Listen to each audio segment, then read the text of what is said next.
Okay. Eco, आज semester 5 का eco का डे 1 है, ठीक है। इको में बेसिकली 5 चैप्टर्स हैं। ओके।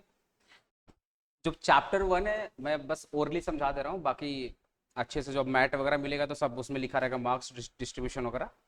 चैप्टर 1 आपका बेसिक कॉन्सेप्ट है, कंसिस्टिंग ओनली 2 मार्क्स। तो वो लोग अगर हम लोग मैराथन में पढ़ लेंगे तब भी हो जाएगा तो वो 2 नंबर के लिए उतना चाप नहीं लेना।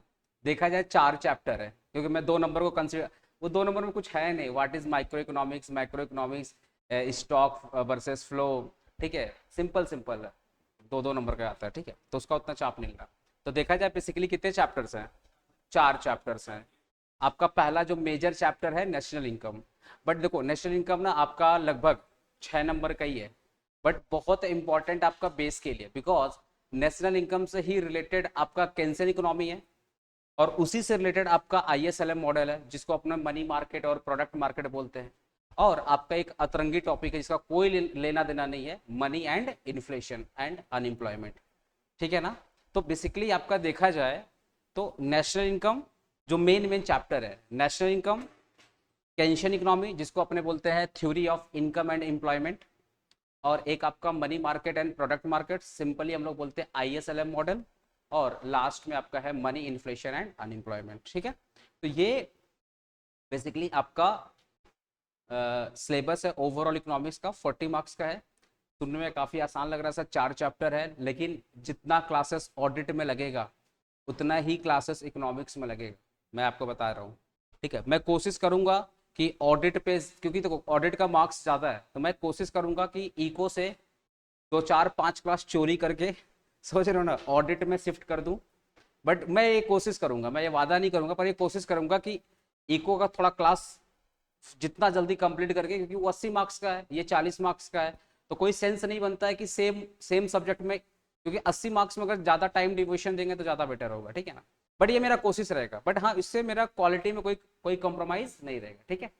तो सबसे पहले हम लोग नेशनल इनकम स्टार्ट करेंगे। क्या स्टार्ट करेंगे, नेशनल इनकम। तो जो हमारा चैप्टर 2 है नेशनल इनकम, इसका सबसे पहले जो आपका बेसिक्स होगा, आज हम ओवरऑल एक बेसिक्स डिस्कस करेंगे, जिसमें हम लोग समझेंगे कि नेशनल इनकम होती क्या है, नेशनल इनकम कैलकुलेट कैसे किया जाता है, देश की जीडीपी क्या है, समझ गए, देश की जीडीपी क्या है, देश की जीडीपी कैसे कैलकुलेट किया जाता है, ठीक है। हमारे देश की डोमेस्टिक टेरिटरी क्या है, हमें क्या लगता है कि जो देश का नक्शा है, जो देश का मैप है, वही हमारी क्या है, देश की डोमेस्टिक टेरिटरी है, बट ऐसा नहीं है। आज आपको समझ में आएगा देश की डोमेस्टिक टेरिटरी और भी है, ठीक है। फिर आपको मैं कन्वर्जन सिखाऊंगा कि कैसे जीडीपी से नेशनल इनकम में जाया जाता है, वो कन्वर्जन सिखाऊंगा, ठीक है। मतलब आज का क्लास, हाँ बोलो।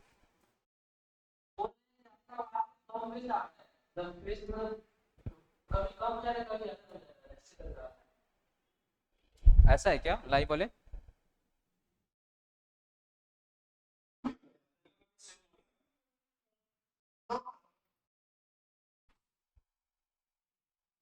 देखो एक बार रीज्वाइन करो, जिसका भी वॉइस में इश्यू हो रहा है ना, एक बार रीज्वाइन करो, ठीक है, क्योंकि ये, हाँ ये टोटली इंटरनेट पे चलता है क्लासेस, समझ रहे हो ना। हाँ, आवाज आ रहा है ना बराबर, अभी कोई दिक्कत तो नहीं है ना। ठीक है। देखो आपका अगर वीडियो में लैग होता है या आपका वॉइस में इश्यू होता है, तो थोड़ा एक बार आप अपना इंटरनेट चेक कर लेना। देखो जरूरी नहीं कि अपना वाईफाई लगाए हो तो सेम स्ट्रेंथ या सेम फ्रीक्वेंसी ऑलवेज वाईफाई करा, तो उसमें भी तो प्रॉब्लम आता है कभी कभी। एक बार अपनी तरफ से देख लो, बाकी अगर इधर से कुछ इश्यू रहेगा तो हम लोग देख लेंगे, टेंशन ना लो, ठीक है। ओके। तो तो आवाज ठीक है ना, ठीक है। एक बार वो एक्चुअली में रीजन क्या है ना, कि हमारा जो लाइव चलता है वो 1080p में चलता है। हमारा जो लाइव चलता है, हम लोग मतलब लाइव में भी वही फुल एचडी क्वालिटी मेंटेन करते हैं। अगर हम ये लाइव की क्वालिटी घटा करके 360p कर देंगे, 360p, तो अब आप देखोगे सब कुछ बराबर रहेगा, बट वो क्लियरिटी नहीं रहेगा, मतलब जो नोट्स वगैरह, हाँ वो तो थोड़ा सा ब्लर ब्लर दिखेगा। तो हम लोग कोशिश करते हैं आपको 1080p में रिकॉर्डिंग दे, और 1080p में ही आपको लाइव भी दे। तो दैट इज वाई उसके लिए थोड़ा नेट का स्ट्रेंथ मांगता है, और अंबानी जी ने तो ऐसी नेट बढ़ा दिया, क्या बोले। कोई बात नहीं, जी लेंगे हम लोग आ जाओ। तो सबसे पहले ना आपको मैं सबसे पहले मैं आपको calculate how to calculate GDP, सबसे पहले आपको सिखाऊंगा how to calculate GDP. Sir आप जीडीपी क्यों सिखा रहे हो, आप तो नेशनल इनकम सिखा रहे हो। आप थोड़ा सा धैर्य रखिए, 1 घंटा तक नो इफ नो बट, 1 घंटा तक सोचो कि हम आपका 1 घंटा ले लिए उधारी में, लेकिन जो आपको रिटर्न मिलेगा आप खुश हो जाओगे, ठीक है ना। 1 घंटा तक ना कोई क्वेश्चन आना चाहिए और ना कोई क्वेश्चन नया पनपना चाहिए। अगर पुराना क्वेश्चन है साइड रखो, नया क्वेश्चन आना नहीं चाहिए। जो पढ़ा रहा हूँ शांति से समझो, ठीक है। हाँ, इस पर्टिकुलर टॉपिक से रिलेटेड अगर कोई क्वेश्चन आता है भैया जीडीपी का ये वाला पॉइंट समझ में नहीं आता, तो वो मैं बता दूंगा। कुछ नया क्वेश्चन मत ढुका देना कि मैं जाऊंगा जीडीपी तुम पूछ दिया कुछ और। मेरे कंटेंट पे रहना, कंटेंट से रिलेटेड क्वेश्चन करो वो एक्सेप्टेबल है, ठीक है। तो सबसे पहले बात करते हैं हाउ टू कैलकुलेट जीडीपी, ठीक है। जीडीपी के पहले बेसिक चीज जीडीपी। हाँ क्या बोल रहे हो?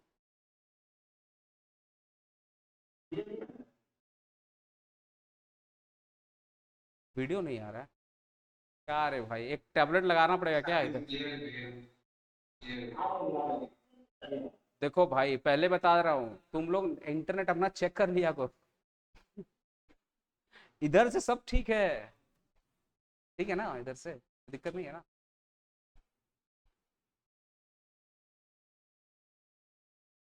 अब पढ़ाने दे भाई तुम लोग। चलो बात करते हैं, सबसे पहले देखो, सबसे पहले बात करते हैं इकोनॉमी क्या होता है। देखो एक होता है इकोनॉमिक्स और एक होता है इकोनॉमी, ठीक है। इकोनॉमिक्स बेसिकली आपका एक सब्जेक्ट है। सर इकोनॉमी क्या होता है, मैं एकदम मोटा मोटा लैंग्वेज में समझा रहा हूँ। इकोनॉमी एक ऐसा जोग्राफिकल बाउंड्री है, ऐसा फ्रंटायर, जोग्राफिकल बाउंड्री को हम लोग बोलते हैं पॉलिटिकल फ्रंटायर। तो इकोनॉमी एक ऐसा एरिया है जहां पर प्रोडक्शंस होते हैं, जहां पे डिस्ट्रीब्यूशंस होते हैं, जहां पे कंजम्पशंस होते हैं, जहां पे सेविंग्स होता है, इन्वेस्टमेंट होता है, डिफरेंट डिफरेंट इकोनॉमिक एजेंट के वजह से। ऐसे पर्टिकुलर एरिया को हम लोग क्या बोलते हैं, इकोनॉमी बोलते हैं। जैसे इंडिया, इंडिया एक पर्टिकुलर एरिया है जिसके अंदर प्रोडक्शन भी हो रहा है, डिस्ट्रीब्यूशन भी हो रहा है, एक्सचेंज भी हो रहा है, कंजम्पशन भी हो रहा है, सेविंग्स भी हो रही है, इन्वेस्टमेंट भी हो रही है, और डिफरेंट डिफरेंट लोग कर रहे हैं। तो इस पर्टिकुलर एरिया को हम लोग क्या बोलते हैं, इकोनॉमी। आपने सुना भी होगा इंडियन इकोनॉमी, यूएस इकोनॉमी, अभी आपका चैप्टर भी था सेमेस्टर 4 में इंडियन इकोनॉमी बोल करके। तो इकोनॉमी का मतलब वही होता है कि एक पर्टिकुलर एरिया जहां पे प्रोडक्शन होता है डिफरेंट डिफरेंट एजेंट के through. Only not a production, consumption भी हो रहा है, इन्वेस्टमेंट भी हो रहा है, डिसीजंस भी लिया जा रहा है, जहां पे रूल्स एंड रेगुलेशंस भी है, जहां पे गवर्नमेंट भी है, हाउस होल्ड भी है, ओपन भी है, क्लोज्ड भी है। इस पर्टिकुलर एरिया को हम लोग क्या बोलते हैं, इकोनॉमी। समझ में आया आपको? ओके। अब जब इकोनॉमी में decision, sir what about decision, कौन सा डिसीजन? देखो इकोनॉमी में ना कुछ डिसीजंस लेने पड़ते हैं। फॉर एग्जांपल इस पर्टिकुलर एरिया में किस चीज का प्रोडक्शन होगा, कैसे होगा और किसके लिए होगा। आपने जब स्टार्टिंग में इकोनॉमिक्स पढ़ा होगा, आपको पढ़ाया गया होगा 3 central problem of any economy, what to produce, how to produce and for whom to produce. तो what to produce, how to produce and for whom to produce, इन सब का डिसीजन अगर कोई प्राइवेट इंडिविजुअल ले रहा है, प्राइवेट मतलब जो गवर्नमेंट का पार्ट है नहीं है, किस चीज का प्रोडक्शन होगा, कितना होगा, किसके लिए होगा, अगर इसका डिसीजन कोई प्राइवेट इंडिविजुअल ले रहा है तो अपने बोलेंगे इस पर्टिकुलर एरिया में कैपिटलिस्ट इकोनॉमी है। फॉर एग्जांपल यूएसए, अगर what to produce, how to produce, for whom to produce का डिसीजन गवर्नमेंट ले रही है तो अपने बोलेंगे इस पर्टिकुलर एरिया में सोशलिस्ट इकोनॉमी है। और अगर एक एरिया में गवर्नमेंट और प्राइवेट दोनों मिलकर के डिसीजन ले रही है कि क्या चीज का प्रोडक्शन होगा, कितना होगा, किसके लिए होगा, उस पर्टिकुलर एरिया में बोलेंगे यहाँ पे मिक्स्ड इकोनॉमी है। तो भैया इंडिया क्या है, एक मिक्स्ड इकोनॉमी है जहाँ पे मोदी जी भी डिसीजन लेते हैं और अंबानी जी भी डिसीजन लेते हैं। समझ आया? समझ में आ रहा है मेरा बात? ओके। चाइना कौन सा इकोनॉमी है, सोशलिस्ट इकोनॉमी है। ओके, अब मेरा बात सुना। तो ये जो डिवीजन हुआ है ना, कि एक वर्ल्ड मैप है, वर्ल्ड मैप में जिस पर्टिकुलर एरिया में गवर्नमेंट काम करती अपने बोलते सोशलिस्ट इकोनॉमी, वर्ल्ड मैप के जिस पर्टिकुलर एरिया में कैपिटलिस्ट का मतलब प्राइवेट इंडिविजुअल का बोलबाला है अपने बोलेंगे कैपिटलिस्ट इकोनॉमी, और जहां पे प्राइवेट और गवर्नमेंट मिलकर बोलते फिर बोलेंगे मिक्स्ड इकोनॉमी। ठीक है, तो ये पूरा वर्ल्ड मैप में पूरा ओनरशिप डिवाइड किया हुआ कि कुछ एरिया में गवर्नमेंट काम करेगी, कुछ एरिया में प्राइवेट काम करेंगे और कुछ एरिया में दोनों मिलकर काम करेंगे। तो ये था सुपरफिशियल लेवल, ये ऊपर ऊपर का बात हुआ। अब बात करते हैं पर्टिकुलर, अब बात करते हैं पर्टिकुलर देश के अंदर क्या हो रहा है। तो जैसे वर्ल्ड मैप में डिवीजन हुआ है इकोनॉमी का, वैसे ही हर एक देश अपने आप में क्या इकोनॉमी है भाई। हर एक देश अपने आप में क्या है, इकोनॉमी है। क्या कर हर एक देश अपने आप में क्या है, इकोनॉमी है। अब मेरा बात ध्यान समझना। मालूम मैं इंडिया की बात करता हूँ, किसकी बात करता हूँ, इंडिया की बात करता हूँ। तो अब इंडियन इकोनॉमी का डिवीजन हुआ है एम्प्लॉयमेंट बेसिस पर।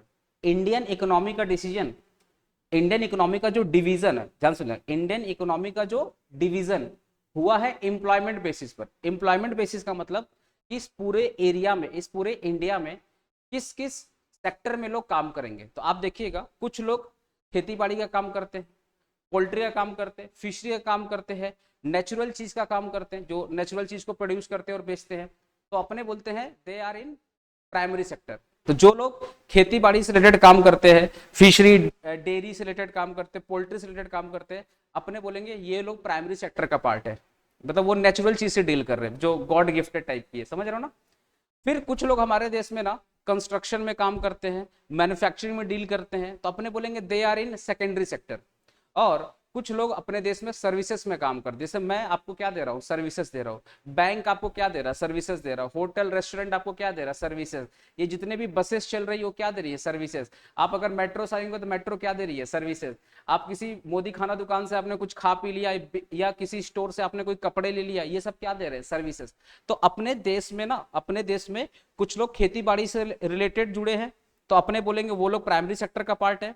कुछ लोग मैन्युफैक्चरिंग करते हैं, कंस्ट्रक्शन करते हैं, जैसे अभी बिजली बनती है ना, बिजली घर होता है ना, बिजली घर, तो वो मैन्युफैक्चरिंग कर रहा है, मतलब इलेक्ट्रिसिटी का मैन्युफैक्चरिंग कर रहा है, तो अपने बोलेंगे वो सेकेंडरी सेक्टर का पार्ट है। और जो लोग सर्विसेज दे रहा है, अपने उसको क्या बोलेंगे, टर्सरी सेक्टर का पार्ट है। इवन आपका कॉलेज भी किसका पार्ट है, टर्सरी सेक्टर का पार्ट है। मेरा बात समझ रहे हो। तो पूरे इंडिया में, पूरे इंडिया में जो इकोनॉमी का डिवीजन हुआ है एम्प्लॉयमेंट बेसिस पर, वो तीन है। और ये सिर्फ इंडिया के लिए एप्लीकेबल नहीं है, हर एक कंट्री में जाओ, चाहे चाइना की बात करो, चाहे यूएस की बात करो, किसी भी देश की बात करो, ठीक है, किसी भी देश की बात करो, डिवीजन यही है कि जो लोग खेती बाड़ी से रिलेटेड काम करेंगे बोलेंगे प्राइमरी, जो लोग मैन्युफैक्चरिंग से रिलेटेड डील करेंगे बोलेंगे सेकेंडरी, और जो लोग सर्विसेज से डील करेंगे बोलेंगे टर्सरी। ये सिर्फ इंडिया के लिए एप्लीकेबल नहीं है, all over world same concept है। बात समझ में आ रही है, ओके। हर एक सेक्टर में क्या हो रहा है, प्रोडक्शन हो रहा है। अरे आप मुझे तो, आज मैं आपको पढ़ा रहा हूँ, मैं ये क्या कर रहा हूँ, मस्ती मजाक कर रहा हूँ या प्रोडक्शन कर रहा हूँ। प्रोडक्शन कैसे, मैं जो पढ़ा रहा हूँ बदले में क्या ले रहा हूँ, फीस ले रहा हूँ। और जो भी फीस आ रही है उस पर मुझे क्या देना पड़ेगा, टैक्स देना पड़ेगा। जो भी फीस आ रही है उस पर हमें क्या देना पड़ेगा, टैक्स देना पड़ेगा। तो ये तो प्रोडक्शन का पार्ट हो गया। आप भी कल को किसी कंपनी में जॉब लगेगा, तो वहां पे आप काम करिएगा, तो आपकी सैलरी आएगी, सैलरी में से टीडीएस कटेगा, तो आपका प्रोडक्शन हो रहा है। कल को आप बिजनेस कीजिएगा, कल को आप बिजनेस कीजिएगा, जो भी आपकी इनकम आएगी तो आईटीआर फाइल करिएगा, उसमें से टैक्स देना पड़ेगा आपको। तो बेसिकली क्या हो रहा है, प्रोडक्शन का मतलब क्या हो रहा है, जहां पर कुछ ऐसा बनाया जा रहा है जिससे लोगों को क्या मिल रहा है, सेटिस्फेक्शन मिल रहा है। आपने पढ़ा होगा creation of utility through exchange. जैसे एग्जांपल मैं आपको पढ़ा रहा हूँ, ठीक है, तो आपको इससे यूटिलिटी मिल रही है। कैसे यूटिलिटी मिल रही है, आपको कॉन्सेप्ट समझ में आ रहा है, आपका सिलेबस कवर हो रहा है, आपके डाउट्स क्लियर हो रहे हैं, तब आप क्या हो रहा है, आपको सेटिस्फेक्शन मिल रहा है। और बदले में क्या हो रहा है, एक्सचेंज हो रहा है ना। अरे मैं अपना सर्विसेज बदले में क्या ले रहा हूँ, फीस ले रहा हूँ। तो आपने आपने पैसा दिया, मैंने नॉलेज दिया, ये हो गया एक्सचेंज। प्लस मेरे सर्विसेज से आपको क्या मिल रहा है, सेटिस्फेक्शन। तो जहां पे सेटिस्फेक्शन हो, जहां पे सेटिस्फेक्शन हो और जहां पर एक्सचेंज हो, इसी को बोलते हैं प्रोडक्शन। अब आप बताओ, कहीं पे चले जाओ, कहीं पे चले जाओ, आप किसी कंपनी में जॉब कर रहे हैं, तो आपके सर्विसेज से कंपनी को फायदा मिल रहा है, तो कंपनी सेटिस्फाई हो गई, बदले में एक्सचेंज हो रहा है। कंपनी सर्विस ले रही है, बदले में क्या दे रही है, पेमेंट कर रही है। आप अपना सर्विस दिए, बदले में सैलरी उठाए, सर्विसेज के बदले आपने क्या उठाया, सैलरी उठाया, तो वो एक्सचेंज हो गया। प्लस आपके सर्विस से कंपनी को क्या मिल रहा है, सेटिस्फेक्शन। जिस कंपनी को लॉस मिलता है, देखो ना, लात मार के निकाल देता है, भाई तेरे सर्विसेज से मुझे सेटिस्फेक्शन नहीं है। तो कॉन्सेप्ट यही है, प्रोडक्शन का कॉन्सेप्ट यही है कि जहां पर यूटिलिटी हो और जहां पे एक्सचेंज हो, जहां पे ये दोनों मिल गए, यूटिलिटी प्लस एक्सचेंज, जहां पे दोनों मिल गए वो हो गया प्रोडक्शन। अब तुम कोई भी दिमाग में एग्जांपल बैठा लो कि मेरे पापा दुकान खोले, अच्छा किस लिए खोले, कोई सामान वामान बेचते होंगे, तो लोग सामान क्यों खरीदेंगे, जरूरत होगा तभी तो खरीदेंगे, जरूरत होगा तभी तो खरीदेंगे। आज जरूरत था, जैसे फॉर एग्जांपल पापा ने दुकान खोला, कोई आया उनसे ग्रोसरी का सामान लेकर गया, तो घर में जब ग्रोसरी का सामान यूज करेगा तो ग्रोसरी ग्रोसरी के सामान को यूज करके क्या मिलेगा? सेटिस्फेक्शन। और पापा ने अगर ग्रोसरी का सामान दिया, बदले में क्या लिया? पैसा लिया, एक्सचेंज हो गया। तो प्रोडक्शन का डेफिनेशन यही है, जहां पे यूटिलिटी हो, जहां पे क्या हो? एक्सचेंज हो, मिलाकर क्या होता है? प्रोडक्शन। अब आप बताओ, चाहे प्राइमरी सेक्टर हो, चाहे टर्सरी सेक्टर हो, चाहे सेकेंडरी सेक्टर हो, हर एक सेक्टर में प्रोडक्शन हो रहा है या नहीं हो रहा है? सच बोलना, हो रहा है कि नहीं हो रहा है? हो रहा है ना। चाहे अच्छा, मैं अभी क्या कर रहा हूँ? प्रोडक्शन कर रहा हूँ। आप भी कल को जॉब वगैरह करोगे तो आप क्या करोगे? प्रोडक्शन करोगे। आपके पापा अगर दुकान खोलेंगे तो क्या कर रहे होंगे? प्रोडक्शन कर रहे होंगे। कोई अगर किसान है जिसने खेती बाड़ी किया, खेती बाड़ी करके अनाज उगाया, सब्जी उगाया, मार्केट में बेचा, तो जिसने सब्जी खाया मिला सेटिस्फेक्शन, जिसने सब्जी खाया, जिसने अनाज खाया, क्या मिला? सेटिस्फेक्शन। किसान को क्या मिला? पैसा। तो एक्सचेंज हुआ ना, किसान ने सब्जी दिया, बदले में पैसा लिया, एक्सचेंज हुआ। अब प्लस किसान पैसा पाके खुश किसान पैसा पाके खुश, किसी ने सब्जी या अनाज खा के खुश। तो सेटिस्फेक्शन दोनों दोनों लेवल पे है। ऐसा मतलब ना कि अभिषेक सर को सेटिस्फेक्शन नहीं है, नहीं, फीस पाके बड़ा मजा आता है, हम लोग को भी आया वो सब ने तो सेटिस्फेक्शन दोनों तरफ है। तो सेटिस्फेक्शन अब प्लस एक्सचेंज, जहां पे मिल जाए वही प्रोडक्शन है। सेटिस्फेक्शन और एक्सचेंज जहां पे मिल गया वो प्रोडक्शन। मुझे एक चीज बताना, सर आप ये प्रोडक्शन इतना क्यों पढ़ा रहे हो? हम लोग को तो नेशनल इनकम पढ़ाना है। अब मन में क्वेश्चन आ रहा होगा कि सर आपका पूरा का पूरा टॉपिक प्रोडक्शन पे शिफ्ट हो गया। नहीं बाबू, हम नेशनल इनकम पे ही है, पर आपको मैं समझाना चाहता हूं, नेशनल इनकम में वही इनकम काउंट होगा जो प्रोडक्शन का पार्ट है। That is why I am sticking on production. क्योंकि जब तक आपको प्रोडक्शन का मतलब समझ में नहीं आएगा, आप नेशनल इनकम कतई समझ नहीं सकते। क्योंकि नेशनल इनकम में वही पैसा ऐड करेंगे जो कहां से आ रहा है? प्रोडक्शन से आ रहा है। कोई डाउट है किसी को? क्या हुआ, प्रॉब्लम हो रहा है क्या?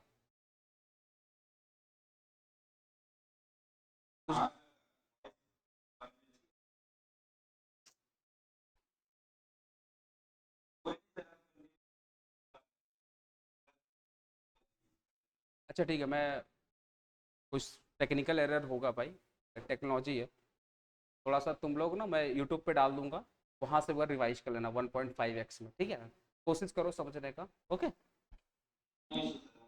हाँ हाँ, सुनो, तो प्रोडक्शन पे मैं इतना क्यों स्टिक हूँ? क्योंकि नेशनल इनकम में वही पार्ट आएगा जो प्रोडक्शन का पार्ट है। अब मेरे को, आपको एग्जाम में क्वेश्चन आता है कि एक आदमी है जस्ट लाइक जियान टाइप का, डोरेमोन देखा है तुम लोग? जियान टाइप का, मैं हूँ जियान, नोबिता शिजुका सबको बुला के गाना गा रहा है।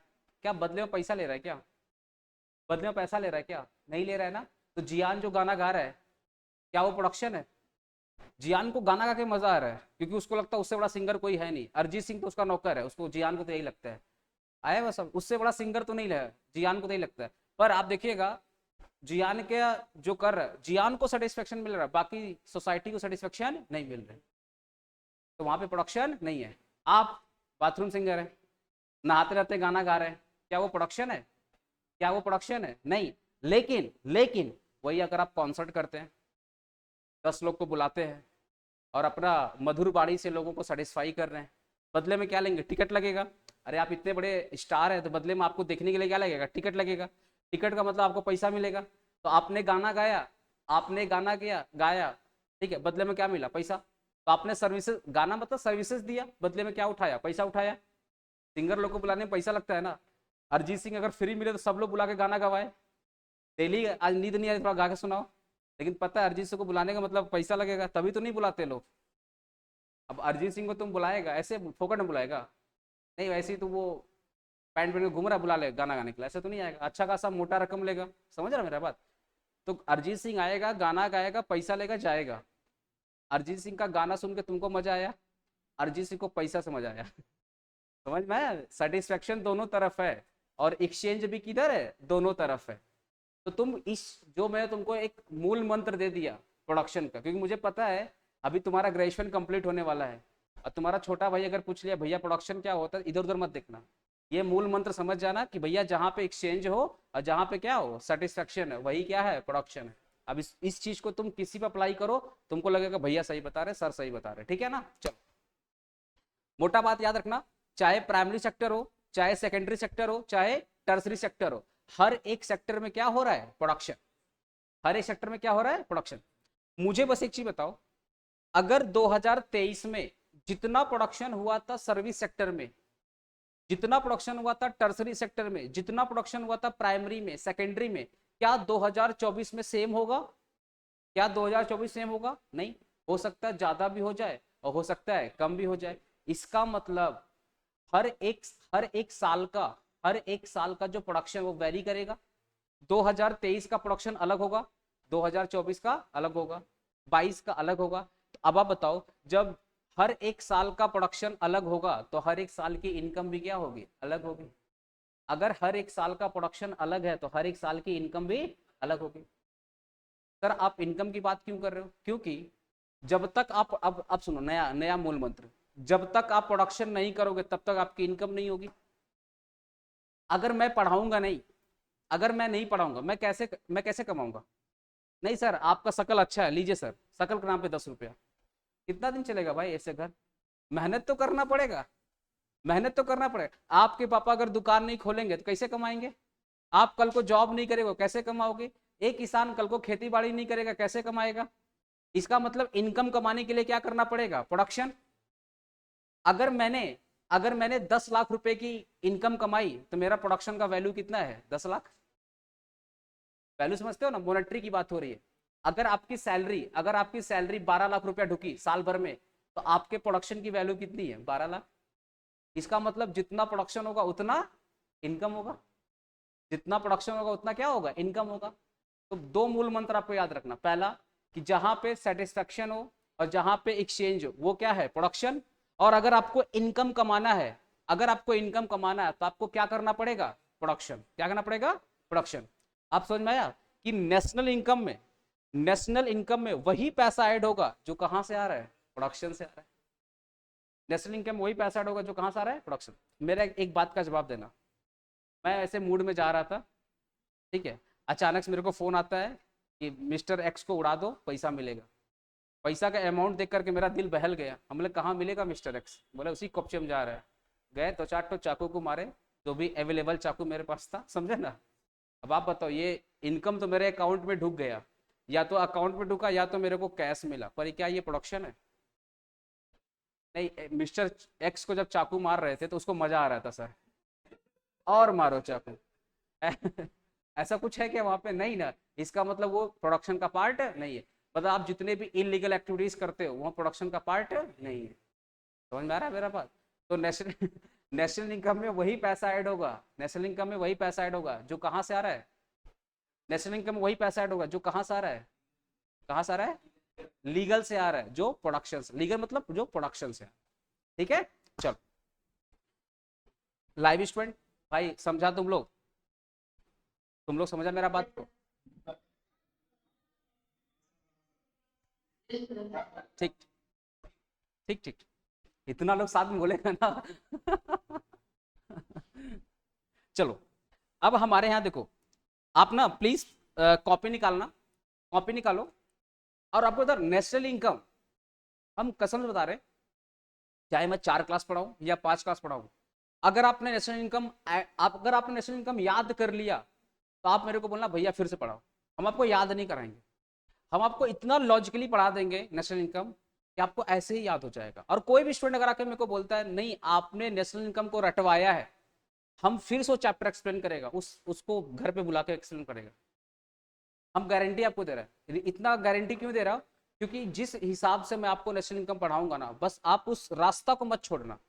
प्रॉब्लम क्या होता है, जब आप ट्रैक चेंज करते हो ना तब आपको तकलीफ हो जाती है। आप एग्जाम देने वाले हो, आपके सर एग्जाम दे के बैठे हैं, ना जाने कितने लोग को एग्जाम दिला के पास करवा चुके हैं, तो आपसे बेटर एक्सपीरियंस मेरा है। तो अगर कुछ बात बोला जाता है ना तो उसकी अकाउंटेबिलिटी होती है, नॉट रिस्पॉन्सिबिलिटी। रिस्पॉन्सिबिलिटी छोटा वर्ड होता है, अकाउंटेबिलिटी बड़ा वर्ड होता है, जिसमें जवाबदेही बनता है। समझ रहे हो मेरा बात? तो मैं जो भी कुछ बोलूंगा ऑन रिकॉर्ड वो सब अकाउंटेबल रहेगा। इसलिए बोल रहा हूँ जिस ट्रैक पे ले जाऊंगा बस उसी ट्रैक पे रहना। ठीक है, चलो। हमारे यहाँ पे कितने सेक्टर है बाबू? हमारे यहाँ पे कितने सेक्टर हैं? 3 सेक्टर। साथ में लिखना तो। अच्छा, ये जो डिवीजन हुआ है, ये जो डिवीजन हुआ किस बेसिस हुआ है? ये जो इकोनॉमी का डिवीजन हुआ है किस बेसिस हुआ है?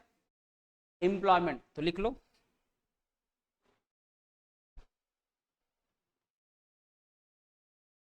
Division of an economy.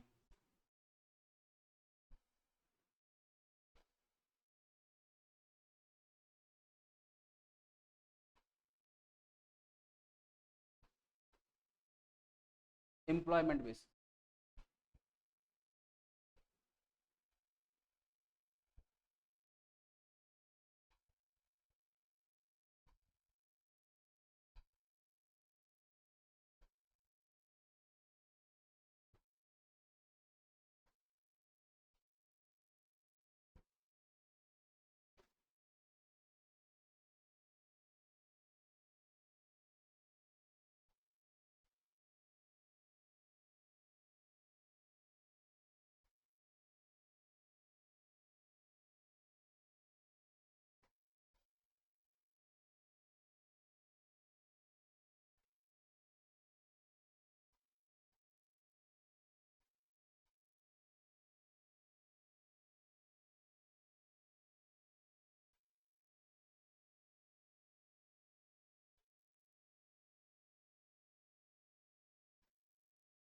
लिखो तो, तीसरा क्या है, टर्सरी ना।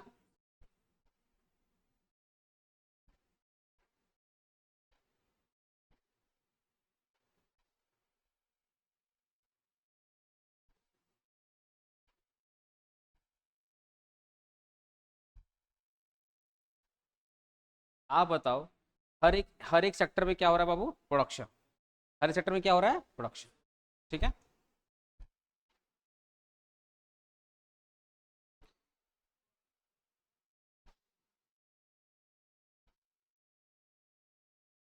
तो मैंने क्या किया, टोटल प्रोडक्शन, टोटल प्रोडक्शन निकाला प्राइमरी सेक्टर का। टोटल प्रोडक्शन किसका निकाला, total production of primary sector. फिर मैंने निकाला total production of secondary sector, और लास्ट में हमने निकाला total production of tertiary sector. समझ मेरा बात, ठीक है। सर आपने टोटल प्रोडक्शन कैसे निकाल, देखो ध्यान से, प्राइमरी सेक्टर में कोई एक लोग प्रोड्यूस कर रहा है या बहुत सारे लोग प्रोड्यूस कर रहे हैं। किसान है बेचारा, वो भी कर रहे हैं, ठीक है। जो पोल्ट्री का काम कर रहा है वो भी कर रहे हैं। जो एग बेच रहे हैं, जो चिकन विकन बेच रहे हैं, होता ना भाई ये, वो भी तो उसमें आते हैं। जो लोग मछली बेच रहे हैं वो भी आता है। जो लोग natural natural gases, natural oil वगैरह बेचता है, वो भी तो आता है। तो सबको मिला करके जो आया उसको क्या बोलेंगे, टोटल प्रोडक्शन। तो total production of primary sector, total production of secondary sector, और total production of tertiary sector, ठीक है ना। अब एक ही बताओ, अगर मैं प्राइमरी सेक्टर की बात करूं, तो प्राइमरी सेक्टर की जो यूनिट है वो अलग अलग है। अगर कोई मिल्क बेच रहा है तो उसकी लीटर लीटर वाली यूनिट होगी या गैलोन होगा। अगर कोई एग्स बेच रहा है, अंडा बेच रहा है, तो या तो पीसेस फॉर्म में बेचेगा या तो डजन के हिसाब से बेचेगा। अगर कोई लेट से चिकन बेच रहा है तो वो केजी के फॉर्म में बेचेगा। मेरा बात समझ रहा हो। अगर वहीं पे कोई अगर दाल चावल इन सबको उगा करके बेच रहा तो वो टन के हिसाब से बेचेगा। तो अब आप बताओ, ton plus KG plus gram plus piece plus dozen plus litre add होगा क्या, नहीं ऐड होगा ना। A plus B plus C कभी ऐड हुआ है आज तक। अगर वही तीनों ए हो जाए तो अपने क्या बोलते हैं, 3A बोलते हैं। समझ रहे हो। ऐसे ही अगर मैं सेकेंडरी सेक्टर की बात करूं, तो सेकेंडरी सेक्टर में जो भी प्रोडक्शन हो रहा है, अब आप बताओ, ये जो इलेक्ट्रिसिटी आती है इसका प्रोडक्शन होता है यूनिट के हिसाब से, या KWH, किलो वाट आवर, या किलो या हॉर्स पावर के हिसाब से होता है। अगर मैं कंस्ट्रक्शन की बात करूं तो वो स्क्वायर फीट के हिसाब से होता है। अब आप बताओ, हॉर्स पावर और स्क्वायर फीट कभी ऐड होगा, नहीं ऐड होगा। अगर मैं सर्विसेज की बात करूं तो आप देखिए यहाँ पे आवरली बेसिस पे होता है। 9 घंटे की जॉब, 8 घंटे की जॉब, जॉब लोग बोलते हैं ना, आवरली बेसिस पे। आप देखिएगा अगर ट्रेन वगैरह का भी टिकट करते हैं तो जर्नी बताता है कि हाँ, कि यहाँ दिल्ली, हावड़ा से दिल्ली जाने में कितना किलोमीटर है और कितना घंटा भी लगे, वो भी बताता है साथ में। तो आवरली बेसिस पे होता है। अब आप बताओ मेरे को, ये आवर है, ये किलोवाट है और स्क्वायर फीट है, और ये भैया केजी है, टन है, लीटर है, कभी ऐड होंगे। लेकिन ऐड करने का एक ही तरीका है, अगर सबको पैसे में कन्वर्ट कर दो। मान लो 100 लीटर मिल्क मिल्क आया देश के अंदर 100 लीटर मिल्क मिल्क का प्रोडक्शन हुआ, इनटू पर लीटर, 1 लीटर का दाम मान लेते हैं 100 रुपया। तो मिल्क का दाम कितना हो गया बाबू? मिल्क का दाम कितना हो गया? 10,000। 10,000, ठीक है ना। मान लेते हैं 100 पीस अंडा बिका, पूरे देश में 100 पीस क्या बिका? अंडा। इंटू एक पीस का दाम मान लो 10 रुपया, तो कितना हो गया? 1,000 रुपया हो गया। अब आप बताओ 10,000 प्लस 1,000 रुपया ऐड होगा कि नहीं ऐड होगा? हो जाएगा ना। नहीं होता तो हमको लाओ, हम ऐड करके दिखाते कैसे होता है, समझे ना। 11,000 रुपया हो गया। अब आप बताओ यहाँ पे जितना भी बिजली बना इंटू प्राइस, हम लोग पैसे में कैसे कन्वर्ट कर रहे थे? पैसे में कैसे कन्वर्ट करते थे? इंटू प्राइस करके, इंटू पर, जो यूनिट की प्राइस है, यूनिट, हाँ, पर यूनिट की प्राइस कर रहे थे। ऐसे आवरली बेसिस, मान लेते हैं आपकी 9 घंटे की जॉब है और 1 घंटे का आपको मिलता है 200 रुपया, तो एक दिन का दाम कितना हो गया आपके सर्विसेज का? 1,800 रुपया हो गया। इंटू 30 दिन कर लो, पूरे महीने का सैलरी निकल गया।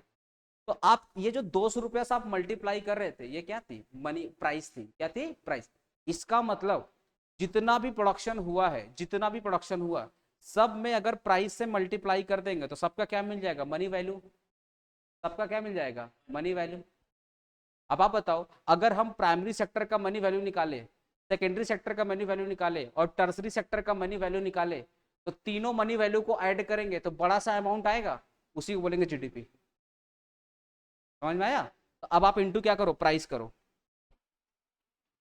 तब में इंटू क्या करो?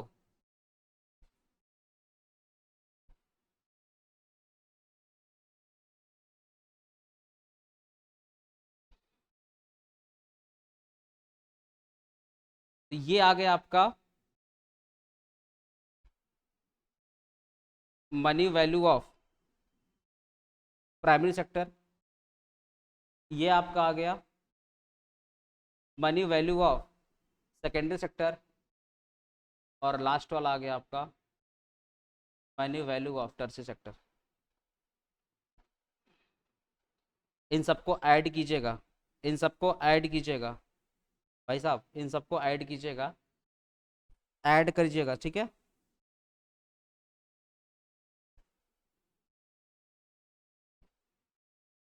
इन सबको ऐड कीजिएगा, ऐड करके एक आपको अमाउंट मिलेगा।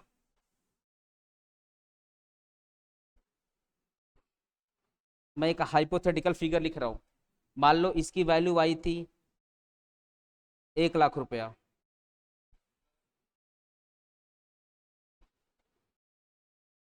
और इसकी वैल्यू आई थी 2,00,000 रुपया, और इसकी वैल्यू आई थी फॉर एग्जाम्पल 3,00,000 रुपया। तो ऐड करके कितना आया बाबू? 6,00,000 रुपया आया ना। ऐड कर कितना आया? 6,00,000 रुपया। इसी 6,00,000 को हम लोग बोलेंगे जीडीपी। सर जीडीपी मतलब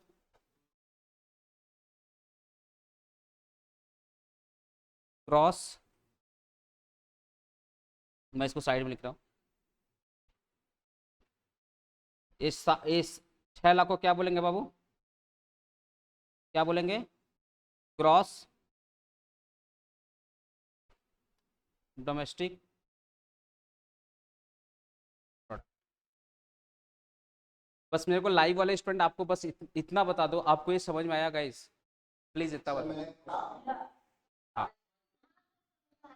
ठीक, ठीक, हाँ बोलो, किसका क्या क्वेश्चन बाबू, बोलो।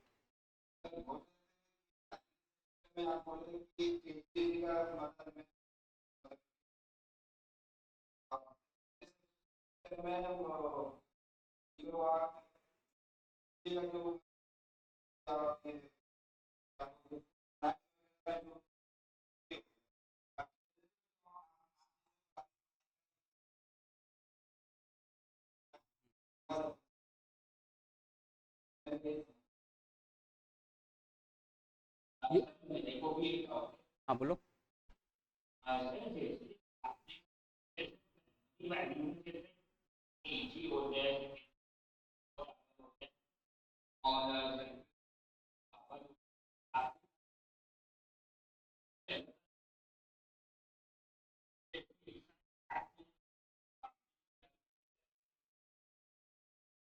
आगे बोल भाई, रुक क्यों गया?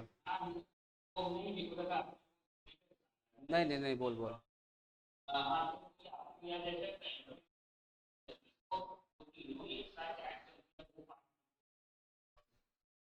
मतलब ये जो मैंने इनटू प्राइस किया, ये वाला प्रॉब्लम हो रहा है क्या तुमको? अच्छा। हाँ हाँ, बोलो बोलो।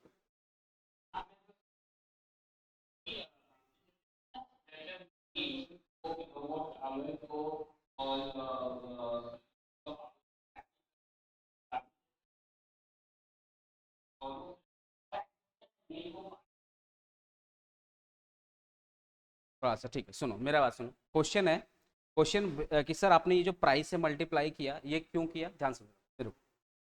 हमारे यहाँ पे एक डिपार्टमेंट जिसका नाम है सीएसओ, सेंट्रल स्टैटिस्टिकल ऑर्गेनाइजेशन। ये गवर्नमेंट बॉडी है और इनका ही जिम्मेदारी है देश की जीडीपी को निकालना। अब इनको पता है कि अगर मैं घर घर जाऊंगा, पता करूंगा तुमने कितने अंडे बेचे, कितना तेल बेचा, कितना गेहूं बेचा, पॉसिबल नहीं है। ये लोग क्या करते हैं ना, एक सुपरफिशियल लेवल पर एस्टिमेटेड वैल्यू निकालते हैं कि देश के अंदर मंडी में कितनी सब्जी आई। मंडी होती है ना, जो मेन मंडी होती है, अब देखिए मेन मंडी में जो भी अनाज आता, सब्जी आता, सबको एक बिल मिलता है। तो उस बिल के ऊपर उनका पूरा का पूरा क्वांटिटी दिखा रहता है कि 1 टन आया, 10 टन माल आया, किस रेट में आया, समझा। ये जो प्राइस से मल्टीप्लाई हो रहा है ना, ये मार्केट प्राइस है। गवर्नमेंट का अपना एक मार्केट प्राइस का लिस्ट होता है, जिसको आपने पढ़ा होगा कंज्यूमर इंडेक्स। अरे पढ़ा है ना, सीपीआई, कंज्यूमर प्राइस इंडेक्स। तो जो सीएसओ क्या करता है ना, इन्फ्लेशन को देखते हुए अपना एक सीपीआई निकालता, प्राइस कंज्यूमर इंडेक्स। तो प्राइस कंज्यूमर इंडेक्स हिसाब से जो भी मार्केट प्राइस आएगा, उसी मार्केट प्राइस से ये लोग क्या करते हैं, मल्टीप्लाई करते हैं।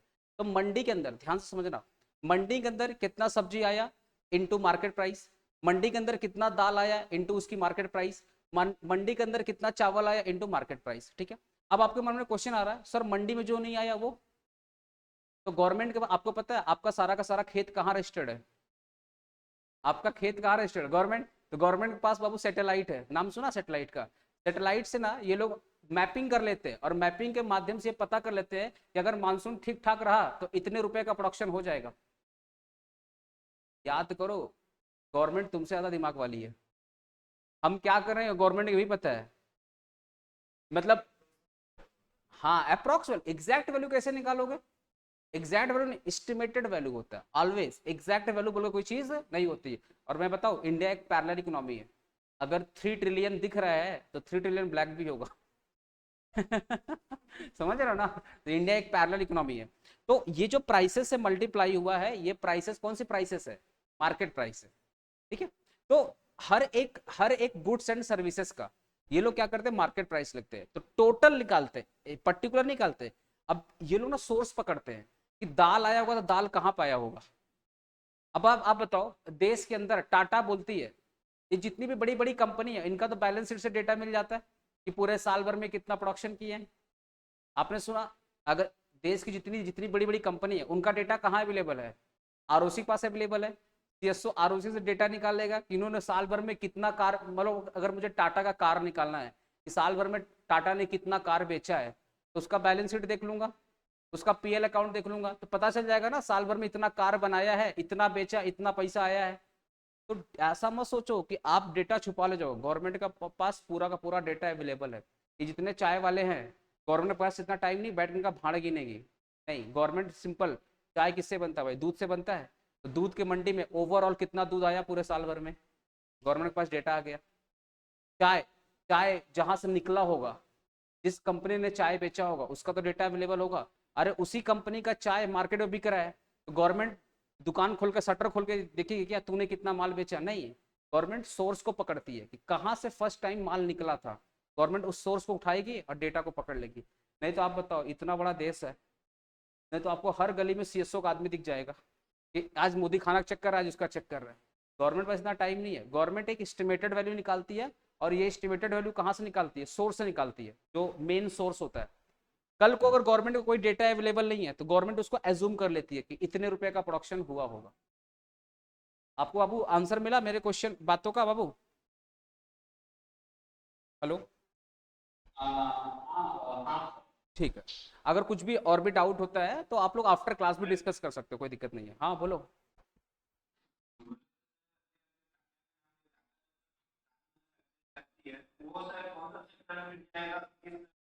मैन्युफैक्चरिंग कर रही हो, सेकेंडरी सेकेंडरी मैन्युफैक्चरिंग कर रही है ना। अब टाटा टाटा का टीसीएस टीसीएस हो गया, कंसल्टेंसिंग सर्विसेज है, तो वो सर्विस सेक्टर का पार्ट होगा। तो जहाँ पे मैन्युफैक्चरिंग करेगी वो सेकेंडरी का पार्ट होगा, समझा।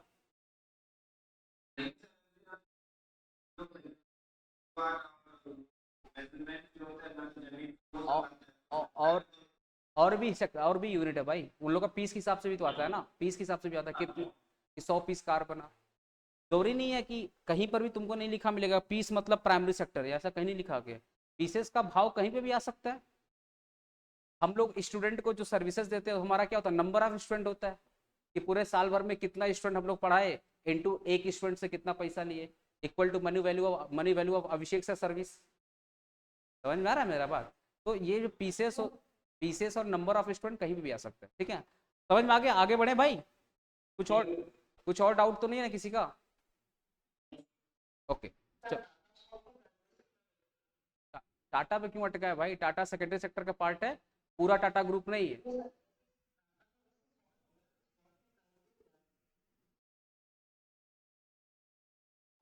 हाँ हाँ, प्राइमरी टाटा का दाल वाला था प्राइमरी, हाँ। उसका अलग अलग मैन्युफैक्चरिंग यूनिट है। तो कुछ मैंने तो बोला टीसीएस आ गया सर्विस में आ गया, टाटा मोटर्स आ गया मैन्युफैक्चरिंग में, और वो संपूर्ण दाल वाल जो आती है वो आ गया प्राइमरी में, समझे। पर आपको पता है वो भी प्राइमरी में नहीं आता है, वो भी सेकेंडरी टर्सरी में आता है, ध्यान समझना। टाटा का खुद का खेत नहीं है। अरे समझो, टाटा का खुद का खेत नहीं है, तो ये जो सॉल्ट वगैरह टाटा, अगर टाटा खुद से सॉल्ट मैन्युफैक्चर कर रही है, मतलब खुद से सॉल्ट बना रही, तब तो वो प्राइमरी में आ गया। लेकिन अगर सॉल्ट खरीद करके बेच रहा है तब तो वो सर्विस हो गया। ये दुकान टाटा का समझ लो एक प्रकार का सप्लायर, वो माल खरीदा और आपको बेच रहा है। माल बनाया तो नहीं ना, जो बनाएगा वो तो मैन्युफैक्चरिंग का पार्ट होगा। अगर वो नेचुरल चीज होगा तब तो प्राइमरी होगा, समझ गए, नेचुरल चीज होगा जो गॉड गिफ्टेड होता है वो प्राइमरी होगा, और जो मैन मेड चीज होगा वो क्या होगा, सेकेंडरी होगा। जैसे कार भगवान थोड़ी बनाते हैं, कार कौन बनाएगा। तो याद रखना, प्राइमरी सेक्टर में सब नेचुरल होगा और सेकेंडरी सेक्टर में क्या होगा, मैन मेड होगा। ये डिफरेंस समझ के समझना, क्योंकि दोनों जगह मैन्युफैक्चरिंग हो रहा है, मतलब दोनों जगह बनाया जा रहा है। तो जहां पे नेचुरल फॉर्म रहेगा उसको बोलेंगे प्राइमरी, और जहां पे मैन मेड फॉर्म रहेगा क्या रहेगा, सेकेंडरी। ये पहचाने का तरीका।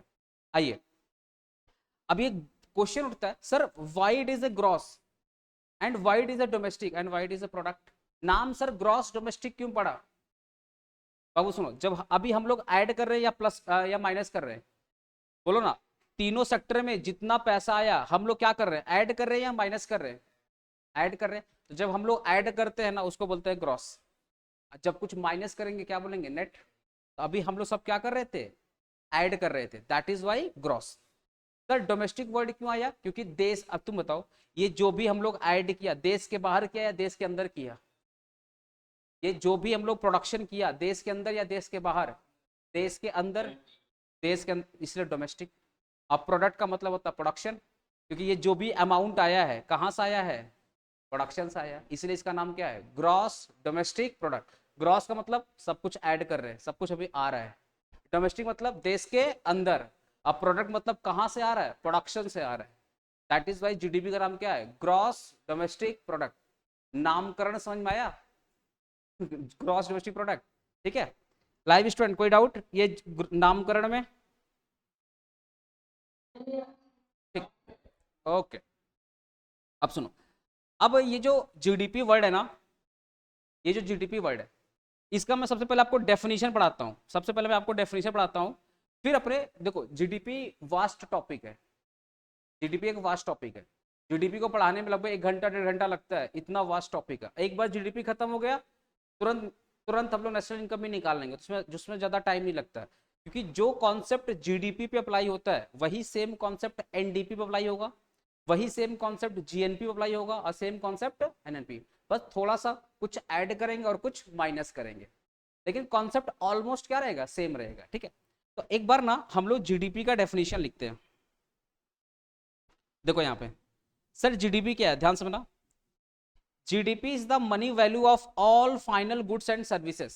सर ये फाइनल गुड्स एंड सर्विसेज क्या होती है, आराम से नेक्स्ट क्लास में पढ़ा दूंगा, राइट नाउ बस समझो कि GDP is the money value of all final goods and services. Final का मतलब अब उसके ऊपर कोई प्रोडक्शन नहीं हो रहा, जो है अब यही है, ठीक है। तो GDP is the money value of all final goods and services produce in the domestic territory of an economy या ऑफ एन कंट्री ड्यूरिंग, बाबू कौन सा year, during during one accounting. One क्यों आया, क्या हर एक साल का प्रोडक्शन सेम होगा? नहीं, हर एक साल का प्रोडक्शन वेरी करेगा, तो हर एक साल की जीडीपी भी वेरी करेगी। आप देखते होंगे कभी इंडिया की जीडीपी बढ़ती है और कभी इंडिया की जीडीपी घटती है, डिपेंडिंग अपॉन प्रोडक्शन, ठीक है ना। इसलिए हर एक साल की जीडीपी क्या होगी? अलग अलग होगी। 2023 की अलग थी, 24 की अलग होगी, 22 की अलग होगी, ठीक है। तो एक साल के अंदर, अब मैं डेफिनेशन समझा रहा हूँ, डेफिनेशन में 3 वर्ड आया। पहला वर्ड आया है फाइनल गुड्स। तो सर फाइनल गुड्स हमारा नेक्स्ट क्लास का टॉपिक है। आज मैं फाइनल गुड्स में अगर अटक गया तो मैं इंटरमीडिएट गुड्स फाइनल गुड्स में डिफरेंस पढ़ाऊंगा, तो फिर जीडीपी कंप्लीट नहीं होगा, ठीक है। तो फाइनल गुड्स एंड सर्विसेज जो कि मैं नेक्स्ट क्लास पढ़ाऊंगा। अब जो सबसे नया वर्ड आया था वो आपका आया है domestic territory of any economy. Domestic territory of any economy. अभी ना सबसे पहले हम लोग ये समझते हैं सर किसी भी देश का डोमेस्टिक टेरिटरी क्या होता है, किसी भी देश का डोमेस्टिक टेरिटरी क्या होता है, समझ रहे हो? तो पहले हम लोग वो समझते हैं। अब मुझे एक चीज बताओ, ये कॉन्सेप्ट आपको समझ में आया कि जीडीपी इज द हाँ GDP is the money value. Money value समझ में आया ये वाला word? Why money value guys? ये मनी वैल्यू समझ में आया? हम लोग मनी वैल्यू वर्ड क्यों ले रहे थे? बिकॉज हर एक सेक्टर की यूनिट अलग अलग है, तो यूनिट प्लस यूनिट ऐड नहीं होगा, सबको कन्वर्ट कर दिया किसमें? पैसे में। कि साल भर में जो भी प्रोडक्शन हुआ प्राइमरी में इनटू प्राइस, साल भर में जो भी प्रोडक्शन हुआ सेकेंडरी में इनटू प्राइस, साल भर में जो भी प्रोडक्शन हुआ सर्विस में इनटू प्राइस, सबको पैसे में कन्वर्ट कर दिया, पैसा पैसा तो ऐड होगा, that is why money value. तो जीडीपी का ना एक बार डेफिनेशन याद करो, GDP is the money value of all final goods and services.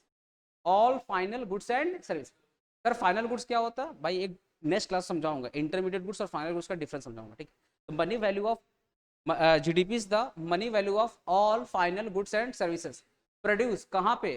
कहाँ पे? Produce within the domestic territory of any economy. Economy मतलब कंट्री की बात हो रही है, ड्यूरिंग वन अकाउंट। याद हो गया ना? तो जीडीपी इज द, मेरे साथ बोलना एक बार, GDP is the money value का, बोलना भाई पानी दे। GDP is the money value of all final goods and services produce, all final goods and services produce कहाँ पे? Within the domestic territory during one accounting. Question उठता sir money value समझ में आया? मनी वैल्यू समझ में आया? थोड़ा इधर आ जाओ, ठंडा लग रहा है। ब्रांडेड एसी भाई एसी का तारीफ, थोड़ा सा बंद कर दूंगा एसी। तो एक आपके मन में है कि भैया आपने ये तो समझा दिया, मनी वैल्यू आपने समझा दिया, ये फाइनल गुड्स बोले कल क्लास कल समझाएंगे। आप बताइए डोमेस्टिक टेरिटरी का मतलब क्या है? हमें क्या लगता है कि हमारा ये जो देश का नक्शा है, ये हमारा जो देश का मैप है, देख लो ये हमारी क्या है? देश की डोमेस्टिक टेरिटरी है। आपको क्या लग रहा है? ये आपको मैप दिख रहा है भाई, ये जो मैप दिख रहा है ना, तो हमें लगता है कि ये मैप के अंदर ही हमारी क्या है? डोमेस्टिक टेरिटरी है। नहीं भाई, ये जो मैप के अंदर आता है ना, इसको हम लोग बोलते हैं फिजिकल बाउंड्री। सुनो आराम से, इसको हम लोग क्या बोलते हैं? Physical boundary. ये जो देश के अंदर है ये सब, इसको इसको हम लोग बेसिकली क्या बोलते हैं? Land mass of India. क्या बोलते हैं? Land mass of India, India का लैंड मास। तो जो अभी आपको देश के जो नक्शा के अंदर दिख रहा है, ये आपकी देश की डोमेस्टिक टेरिटरी का वन ऑफ द पार्ट है, पूरा पार्ट नहीं है, वन ऑफ द पार्ट है, जिसको बोलेंगे लैंड मास ऑफ इंडिया, या फिजिकल बाउंड्री ऑफ इंडिया, या ज्योग्राफिकल बाउंड्री ऑफ इंडिया, या पॉलिटिकल फ्रंटियर ऑफ इंडिया।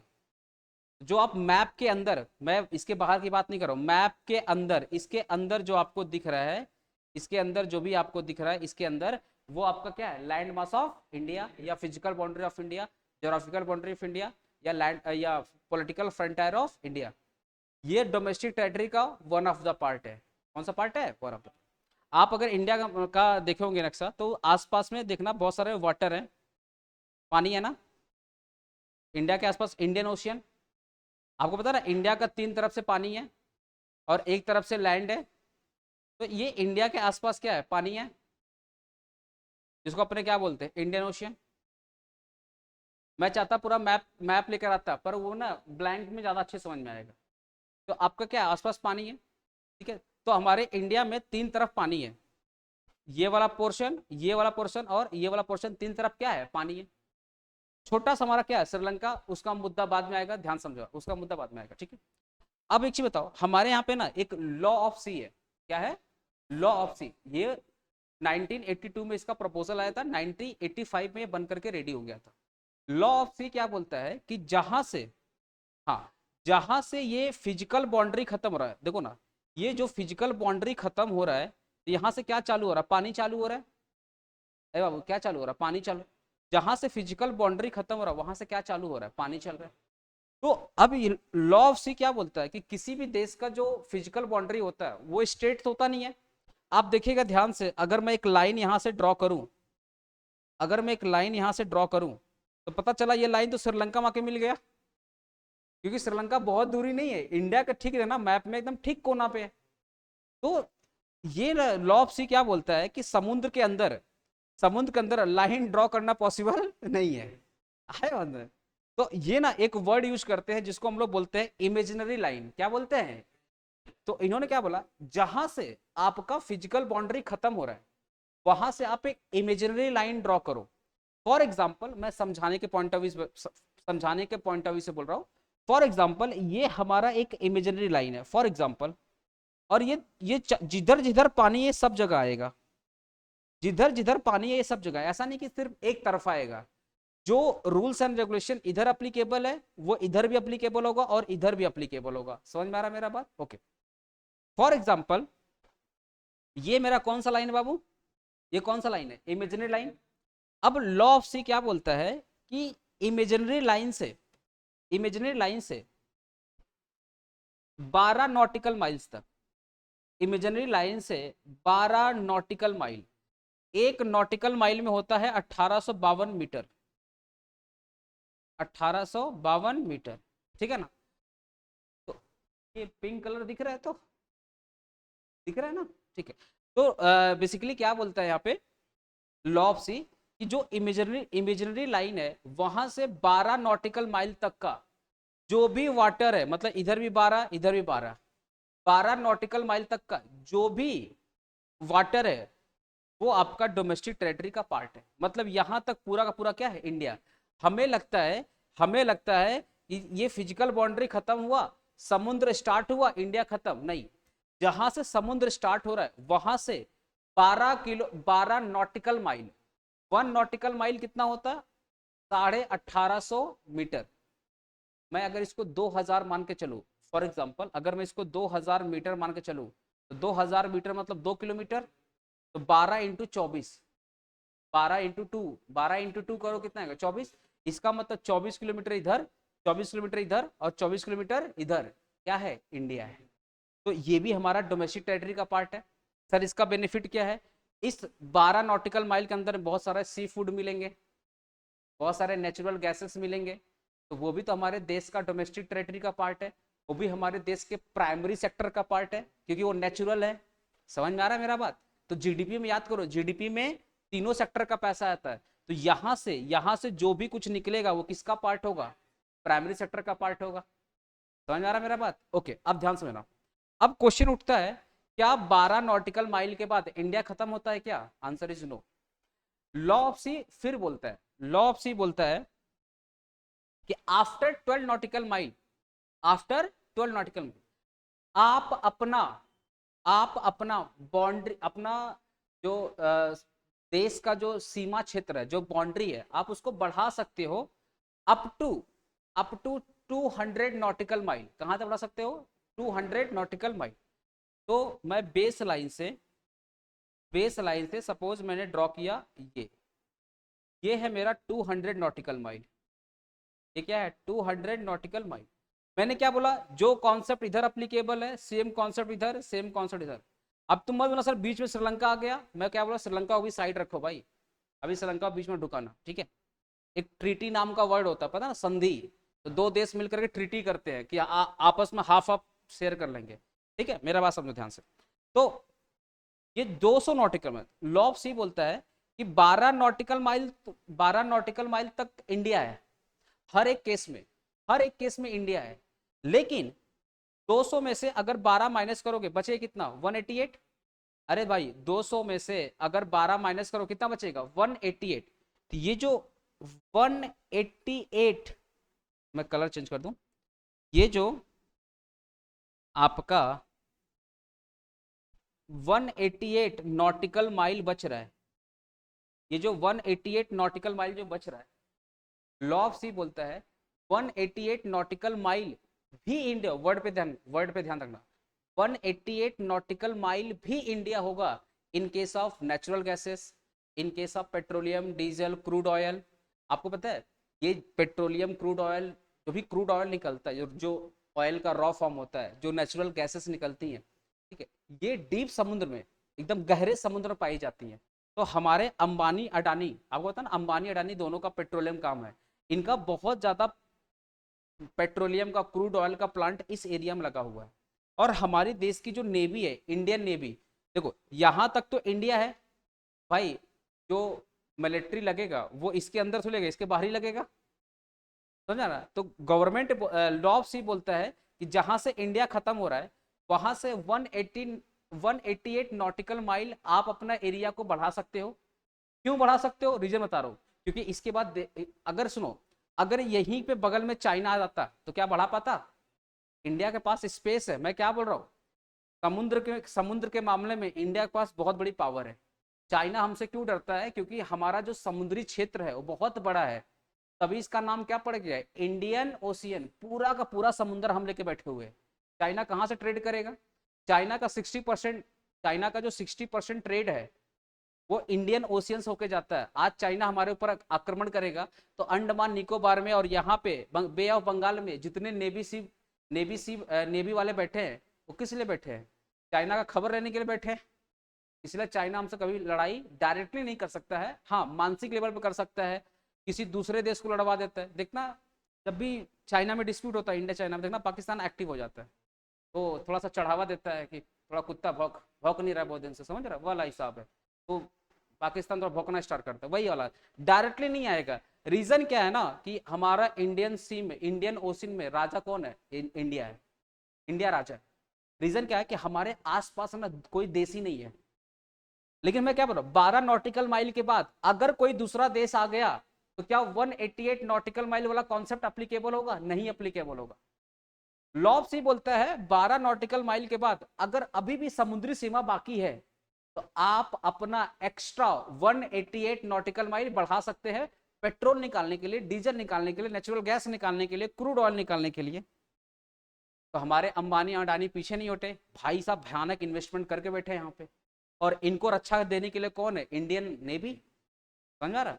तो सर ये 200 नॉटिकल माइल के बाद, 200 नॉटिकल माइल के बाद जो समुद्री सीमा बच गया ना, इसको अपने बोलते हैं हाई सी।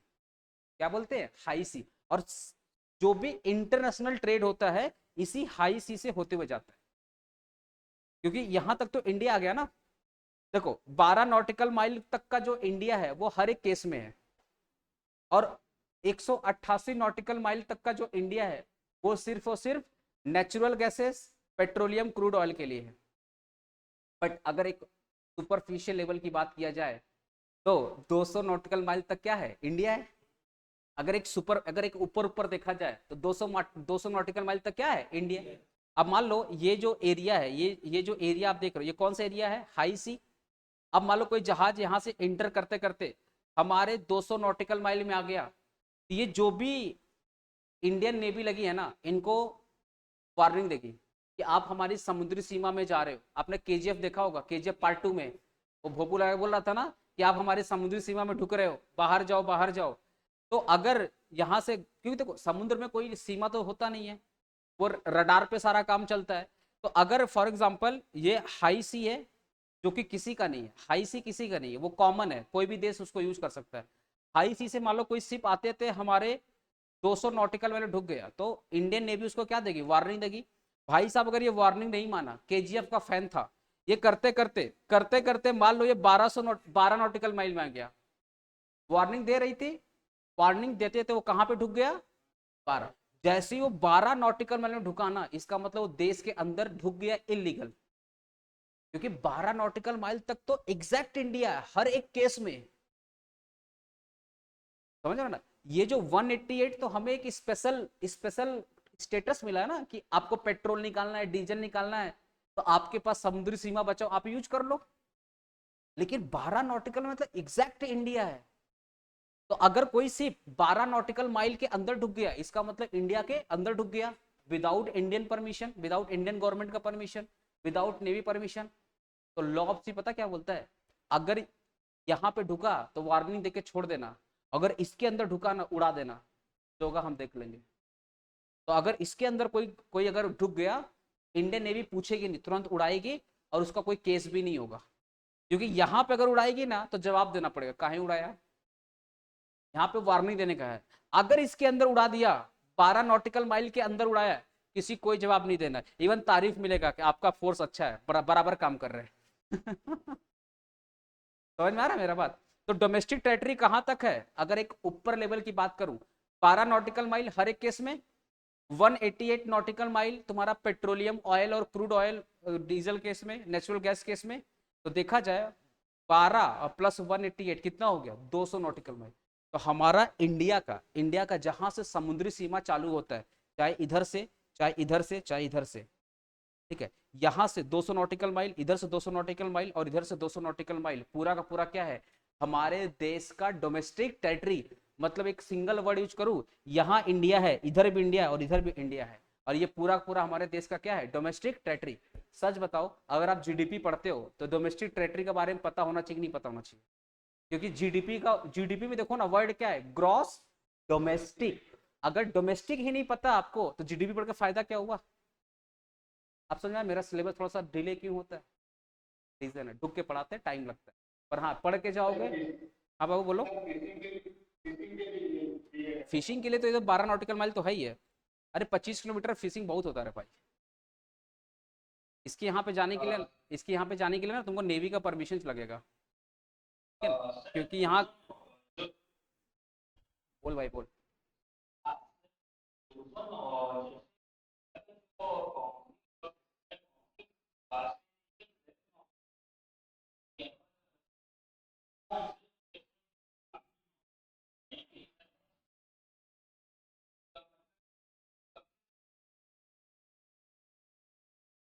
कैसे क्वेश्चन पूछता है तुम, पहले एक बार क्वेश्चन लिख लिया कर भाई, तुम कंफ्यूज हो जाता क्वेश्चन पूछ, बुरा मत मानना, क्वेश्चन हमेशा क्लियर होना चाहिए। एक बार समझ ले क्या पूछ रहा है, क्योंकि हम कंफ्यूज हो जाता तुम्हारा क्वेश्चन से। यहाँ तक सुन, एक मिनट, यहाँ तक इंडिया है, उसके बाद क्या बोला, उसके बाद क्या,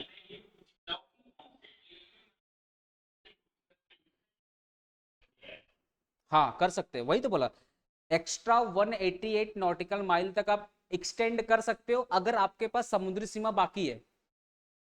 और हाई, क्योंकि पता है, अब मान लो मैं एग्जांपल दे रहा हूँ, मान लो ये 12 नॉटिकल माइल है, यहाँ पे चाइना आ गया, तो बीच में तो हाई सी का एरिया होना चाहिए ना, तो इस केस में आपका 188 नॉटिकल माइल शिफ्ट नहीं होगा। आप समझ में आया। अब श्रीलंका तो यहाँ पे है ना, तो यहाँ पे ट्रीटी है हमारा, ये हाफ ऑफ एरिया ट्रीटी है, क्योंकि श्रीलंका को भी लॉ ऑफ सी बोला, ट्रीटी है। लेकिन इधर तो श्रीलंका नहीं है, इधर तो बे ऑफ बंगाल है, दूर दूर तक कोई देश ही नहीं है, बांग्लादेश ऊपर में है भाई, ऊपर में। तुम मैप में देख रहा है इतना छोटा है ना। एक बार रियलिटी में जाके देख ना बाबा, इतना बड़ा इंडिया आ गया, देख रहे हो। रियलिटी में इंडिया कितना बड़ा है। अब तुमको तुमको देखना ना, कोलकाता बांग्लादेश कितना नजदीक लगता है, रियलिटी में कितना दूरी है, रियलिटी की बात यहाँ पे हो रही है। अब मेरा बात समझो ध्यान से, लॉ ऑफ सी पता इतना ही नहीं थमता, कभी कभी लगता है कि लॉ ऑफ सी इंडिया के लिए ही बना है। पर्सनली मुझे लगता है कि लॉ ऑफ सी किसके लिए बना है, इंडिया। लॉ ऑफ सी बोलता है, अभी एक और कॉन्सेप्ट है, पता क्या कॉन्सेप्ट है, लॉ ऑफ सी बोलता है, अगर अगर तुमको छोटा सा कहीं आइलैंड मिल गया, मान लो तो ये आइलैंड है फॉर एग्जांपल, तो लॉ ऑफ सी बोलता है अगर तुमको कहीं से छोटा सा आइलैंड मिल गया तो भूल जाओ ये सब एरिया, ये सब ऑलरेडी तुम्हारा इंडिया है, अब तुम्हारा काउंटिंग यहां से चालू होगा। मतलब हाँ, आप समझ में आया, अंडमान निकोबार हमारे लिए क्यों जरूरत है। अब तुमको मैं समझा रहा हूं, रुको आ जाओ।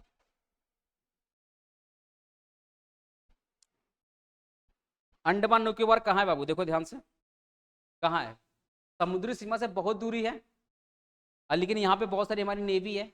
आपको पता हमारा काउंटिंग ये पुंडुचेरी तमिलनाडु से नहीं होता है, हमारा काउंटिंग कहाँ से चालू होता है, क्योंकि उसके उसके इसलिए पता है सारे देश किसके पीछे पड़े रहते हैं, आइलैंड के पीछे पड़े। बोले आइलैंड मिल जाएगा ना तो बाउंड्री बढ़। ये देखो लक्षद्वीप दिख रहा है यहाँ पे। मतलब अंडमान निकोबार के वापस होगा। हाँ हाँ वहां से। हाँ ये तुमको लक्षद्वीप दिख रहा है, लक्षद्वीप। हाँ ये कर्नाटका गोवा से काउंटिंग नहीं होगा। कहाँ से काउंटिंग होगा? लक्षद्वीप। मतलब उसके उसके बोला काउंटिंग चालू करो, उसके उसके पीछे मत देखो, तो हम हैं। काउंटिंग वहां से चालू करो। मतलब 12 नॉटिकल माइल तुम्हारा लक्षद्वीप से चालू होगा। अंडमान निकोबार से कहाँ चालू होगा? अंडमान निकोबार से 12 नॉटिकल माइल चालू होगा। अंडमान निकोबार देखो ना, ये स्पेस देख रहे हो, काफी पानी है। ये पूरा पानी हम यूटिलाइज करते हैं, ये हमारे देश का पानी है, पूरा इंडिया है। अगर यहाँ पे आज ब्लू है पानी करोगे, डांस करोगे, तो इंडिया में डांस कर रहे हो। समझ में आ रहा है? इसलिए बोलते हैं ना, ये पूरा समुद्र का राजा कौन है? इंडियन। चाइना बेचारा खपा रहता है इसी बात के लिए कि पूरा समुद्र उठा के किसको दे दिया? इंडिया को उठा के दे दिया। चाइना का स्टेटमेंट सुनेगा ना तो हंसी आएगा, जैसे तुम लोग अपने दोस्त का बात का वैल्यू नहीं देता। चाइना पता क्या बोलता है?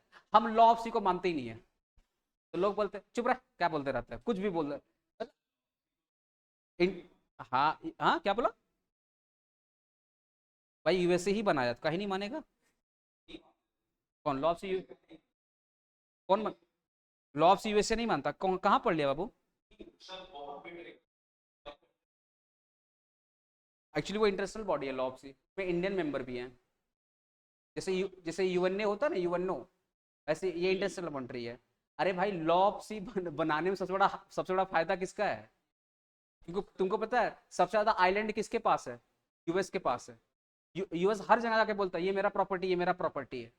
तो सबसे ज्यादा फायदा किसको है आइलैंड बना करके? यूएस। आप देखिएगा यूएस, पता है जैसे हम लोग क्या बोलते हैं, जिसका कोई नहीं उसका भगवान। यूएस पता क्या बोलता है? जिसका कोई आइलैंड नहीं वो मेरा आइलैंड है। इसलिए देखना यूएस का मैक्सिमम हथियार आइलैंड पड़ा हुआ है। यूएस का मैक्सिमम, तुम लोग क्या करता, तुम लोग पास पैसा आया तो कुछ पैसा बैग में डाला, कुछ पैसा वहां डाला वहां डाला, जरूरत पड़ने पे यूज करेगा। यूएस भी क्या करता, जितना भी आइलैंड है ना सब पे थोड़ा थोड़ा हथियार डाल के रखा है, बोला कभी लड़ाई होगा तो काम आएगा। अब अगर लॉ ऑफ सी का बात उठ ही गया है,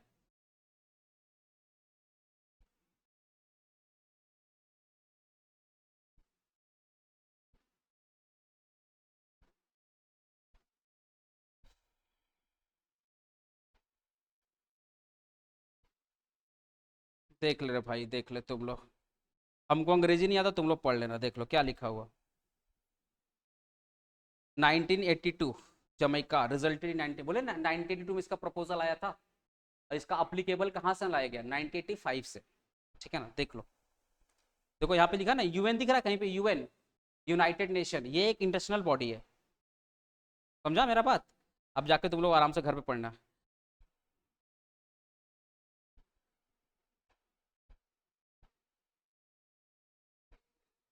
देखो द लॉ ऑफ सी, देखो क्या बोला, law of sea is the body of custom, क्या है, treaties and international agreement which is government maintain order productivity peaceful relation on the, दो देश आपस में कुत्ते की तरह लड़े नहीं, इसलिए लॉ ऑफ सी आ गया यहाँ पे।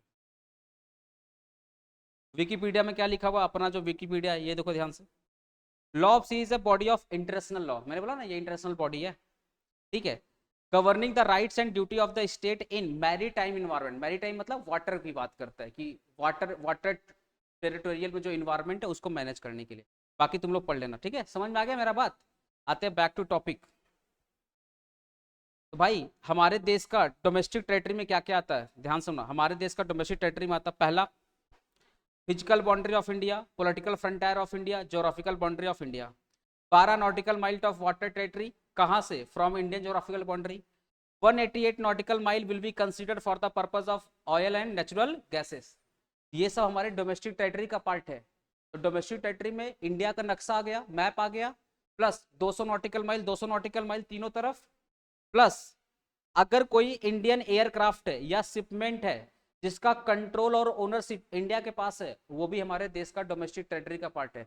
कोई एरोप्लेन अगर इंडिया से उड़ करके यूएस जाता है, यूएस से जर्मनी जाता है, जर्मनी से फिर मान लो गल्फ में जाता है, गल्फ से फिर यूके जाता है, मान लो उसने पूरे महीने भर में यात्रा किया, इंडिया के बाहर, इंडिया के अंदर नहीं, कहाँ यात्रा किया, इंडिया के बाहर यात्रा किया, तो जो भी पैसा कमाएगा वो किसका पैसा होगा, इंडिया का पैसा होगा, क्योंकि उस पर्टिकुलर एयरक्राफ्ट में ओनरशिप किसका है, इंडिया का। तो हमारे देश का कोई भी एयरक्राफ्ट, कोई भी शिप पूरे वर्ल्ड में कहीं पर भी ट्रेवल दे रहे, कहीं पर भी सर्विसेज दे रहे, डजेंट मैटर, अगर इस एयरक्राफ्ट और शिपमेंट का या तो हमारे पास आ जाए ओनरशिप या तो हमारे पास क्या आ जाए, कंट्रोल। सर कंट्रोल का मतलब क्या होता है आपको पता है ना, बहुत, जैसे आपने एक कंपनी का नाम सुना है जो जो सबसे सस्ता फ्लाइट टिकट देती है, क्या, इंडिगो। कर थोड़ा महंगा है भाई, महंगा है। हाँ मैं इंडिगो का बात कर रहा हूँ, इंडिगो ने आज तक कोई एयरबस खरीदा ही नहीं है। इंडिगो सारा का सारा एरोप्लेन भाड़ा पे लेकर आया है, समझा, कमाता है, प्रॉफिट रखता है, भाड़ा चुकाता है। तो इंडिगो के पास ओनरशिप नहीं है, इंडिगो के पास क्या है, कंट्रोल है। तो अगर इंडिया का कंट्रोल रहे या इंडिया क्या रहे, ओनरशिप रहे, दोनों में से कुछ भी रहे, तो वो पूरे वर्ल्ड में कहीं पर भी सर्विस देंगे, जो भी पैसा वो कमाएंगे वो सारा का सारा पैसा किसका है, हमारे इंडिया का पैसा है, हमारे देश के डोमेस्टिक टेरिटरी का पार्ट है, हमारे देश के जीडीपी का पार्ट है। अब समझ आ रहा है मेरा बात। नेक्स्ट क्या हो गया, इंडियन एम्बेसी या बिजनेस काउंसलेट। आपके पार्क स्ट्रीट गए होंगे ना, पार्क स्ट्रीट का जो ब्रिज चालू होता है, देखना वहां पे लिखा रहेगा यूएसए बिजनेस काउंसलेट लिखा रहता है। जहाँ पार्क स्ट्रीट, अरे यहीं पे जहाँ से ब्रिज चालू होता है बगल में देखना, कभी देखना ध्यान से, वहाँ पे गन वन लेकर खड़ा रहता है और यूएस का फ्लैग लगा हुआ है, और उस पर्टिकुलर एरिया में और भी दूसरे देश का मतलब है। या अगर आप सॉल्ट लेक वगैरह में जाते हो, देखना चाइना का बिजनेस काउंसलेट आपको दिख जाएगा। एम्बेसी नहीं, बिजनेस काउंसलेट है। देखो एम्बेसी और बिजनेस काउंसलेट में डिफरेंस होता है। एम्बेसी नॉर्मल कैपिटल में होता है, जैसे इंडिया का कैपिटल कहाँ है, दिल्ली, तो दिल्ली में लगभग हर एक देश का क्या है, एम्बेसी है। और जो बिजनेस काउंसलेट होते हैं ना, वो इंडिया के मेन मेन शहर में होते हैं, क्योंकि अमेरिकन सिर्फ दिल्ली घूमने नहीं आएंगे, अमेरिकन तो कोलकाता भी घूमने आएंगे। और कोलकाता में भी प्रॉब्लम अगर हो गया, फॉर एग्जांपल ये आर्जिकल टाइप का कोई दिक्कत हो गया, तो कहाँ पे जाएगा, मतलब एक एग्जांपल देकर समझाने, क्योंकि भी ताजा एग्जांपल तुम समझ रहा है।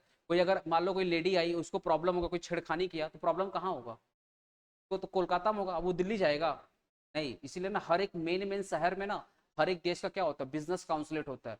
वो डायरेक्टली इंटर मारे, अपना अमेरिकन अमेरिकन पासपोर्ट दिखाएगी अमेरिकन, डायरेक्टली उसको एंट्री है, क्योंकि वो उसके देश का पार्ट है ना। वो डायरेक्टली कंप्लेंट, और जब वो कंप्लेंट ठोकेगी ना, तो बिजनेस काउंसलेट वाले उसके साथ में रहेंगे।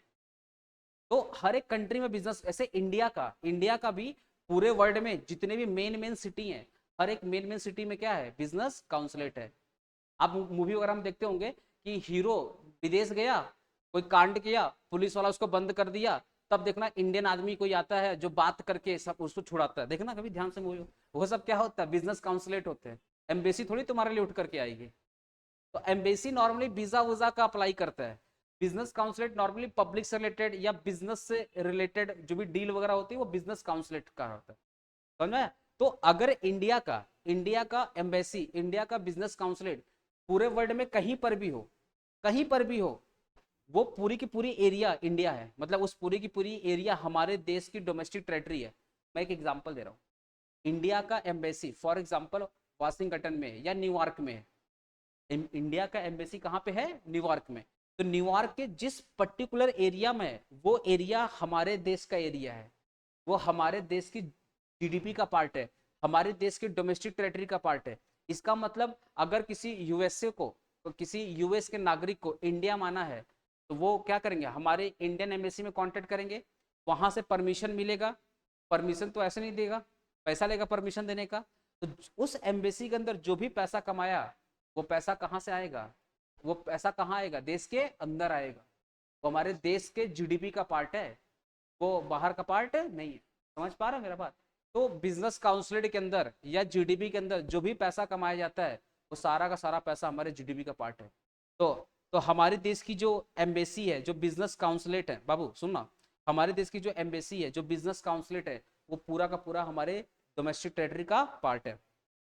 नेक्स्ट देखो, military establishment and military base. आपको पता है भूटान में इंडियन मिलिट्री बेस है, क्योंकि भूटान की सुरक्षा की जिम्मेदारी किसके पास है, इंडिया के पास में। ऐसे नेपाल में हमारा मिलिट्री बेस है। तो इंडियन मिलिट्री बेस जहां जहां है, उस पर्टिकुलर एरिया हमारे देश की डोमेस्टिक टेरिटरी का पार्ट है। उस मिलिट्री बेस में अगर कोई भी हथियार का डीलिंग हो रहा है, वो पैसा किसका है, हमारे देश के जीडीपी का पार्ट है। आप समझ में आए? देश का डोमेस्टिक टेरिटरी कितना बड़ा है हमारे देश का।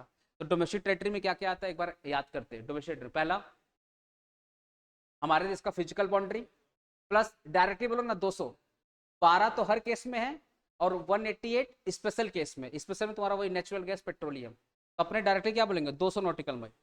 तो physical boundary of India 200 nautical mile, plus aircraft shipment controlled and owned by Indian, plus business consulate और एम्बेसी, प्लस मिलिट्री बेस या मिलिट्री एस्टेब्लिशमेंट।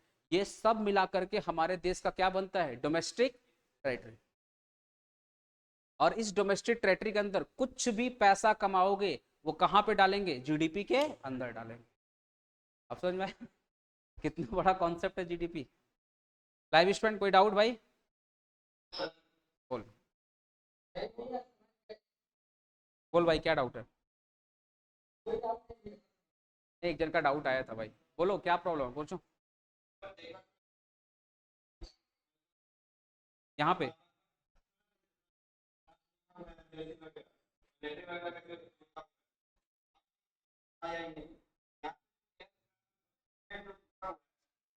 हम्म,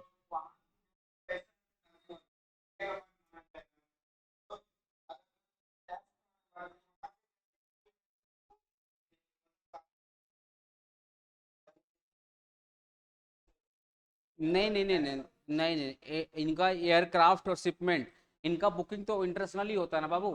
हेलो, जैसे बता रहा हूँ, सुनो सुनो मेरा बात। जैसे हमारे देश का जो इंडिगो है एयर इंडिया है, तो पूरे वर्ल्ड में ट्रेवल कर रही है, सर्विसेज दे रही हैं। तो ये लोग ना एयर स्पेस यूज करती हैं। तो जैसे हमने अगर ना एयर स्पेस, मान लो इंडिगो जा रही है, अब जैसे मान लो इंडिया का एयर स्पेस खत्म हो रहा है, तो जिस भी देश का एयर स्पेस यूज करता है वहां से परमिशन लेना पड़ता है कि हाँ हाँ। तो एयर स्पेस, अब सुनो मेरा बात, तो एयर स्पेस का क्या होता है परमिशन होता है, ठीक है। तो जैसे इंडिया को परमिशन मिला वैसे उनके देश को भी तो परमिशन हम लोग देते हैं ना। तो ये म्यूचुअल अग्रीमेंट होता है। इसमें क्या होता है ना, ये पर्सनलाइज होता है, कस्टमाइज होता है।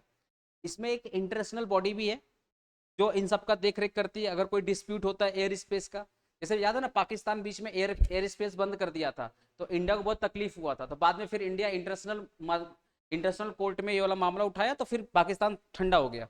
तो इसमें ना कस्टमाइज होता है। कस्टमाइज का मतलब क्या होता है, जैसे हमारा इंडिया और दूसरों देशों से रिलेशन काफी अच्छा है, तो हम लोग क्या करते हैं ना, एयर स्पेस को एक्सचेंज करते हैं। जैसे हमारे देश का जो एयरक्राफ्ट है उनके देश में है, तो उनके देश का भी तो एयरक्राफ्ट हमारे देश में है। ऐसा तो नहीं है कि सिर्फ इंडिया ही ट्रेवल करता बाकी लोग ट्रेवल नहीं करते, ऐसा तो नहीं है। तो अगर हम उनके देश में सर्विसेज दे रहे हैं तो उनके देश का भी एयरक्राफ्ट हमारे देश में सर्विस दे रहा है। समझ पा रहा है मेरा बात जो मैं लॉजिकली समझा रहा हूँ? तो इसमें क्या होता है ना, इसमें बेसिकली क्या है, हर एक कंट्री का अपना कस्टमाइज है। कोई बोलता है हमको नहीं चाहिए, हमारा देश का जो हम समझ लेंगे तुम अपना देश का समझ लेना। कोई बोलता है नहीं आपने मेरा एयर स्पेस यूज किया आपको पेमेंट लगेगा, तो बोलते कोई बात नहीं तुम भी यूज करोगे तुम भी पेमेंट देके जाना। ये कस्टमाइज होता है। बेसिकली इसमें मुद्दा है एयर स्पेस का, क्योंकि कलेक्शन तो ऑनलाइन होता है। कलेक्शन जो होता है ना वो सब एक ही डिपार्टमेंट में आता है, उसमें दिक्कत वाला बात नहीं है। मेन मुद्दा होता है एयर स्पेस का। तो एयर स्पेस देने वाला कौन है, गवर्नमेंट। तो गवर्नमेंट ही तुमको डील करती है सब चीज में। समझ में आ रहा है मेरा बात? तो ये गवर्नमेंट का रोल है। अब गवर्नमेंट इसको कैसे निकालती, कभी पब्लिकली कोई डेटा अवेलेबल नहीं है। समझ आ रहा? चलो, अब बाकी सब ठीक है ना भाई, कोई दिक्कत तो नहीं है ना? ओके, तो चलो जीडीपी का डेफिनेशन क्लियर हुआ। जीडीपी में क्या आता है, मनी वैल्यू ऑफ, अरे बाबू सुन ना, जीडीपी में क्या आता है, money value of all final, money value of all final. अच्छा किसका मनी वैल्यू, प्राइमरी सेकेंडरी और टर्सरी। प्राइमरी सेकेंडरी और tertiary, money value of all final goods and services produce, कहाँ पे produce, within the domestic territory. अच्छा तुम बताओ domestic territory मतलब समझ में आया, ऑफ एन इकोनॉमी, क्योंकि डोमेस्टिक टेरिटरी किसी इकोनॉमिक होगा ड्यूरिंग वन अकाउंटिंग। क्लियर हो गया? अगर मैं टाइप्स ऑफ जीडीपी की बात करूं, हेडिंग डालो टाइप्स ऑफ जीडीपी, हेडिंग डालो तुम लोग टाइप्स ऑफ जीडीपी। अच्छा ये पेज मैं शेयर कर दूंगा क्या ग्रुप में, जैसे ड्राइव दिया था ना कल ऑडिट वाला। ठीक है, ठीक है मैं शेयर करूंगा। ठीक है तब ध्यान शांति सुनना तुम लोग। अगर मैं टाइप्स ऑफ जीडीपी की बात करूं तो दो प्रकार का जीडीपी होता है।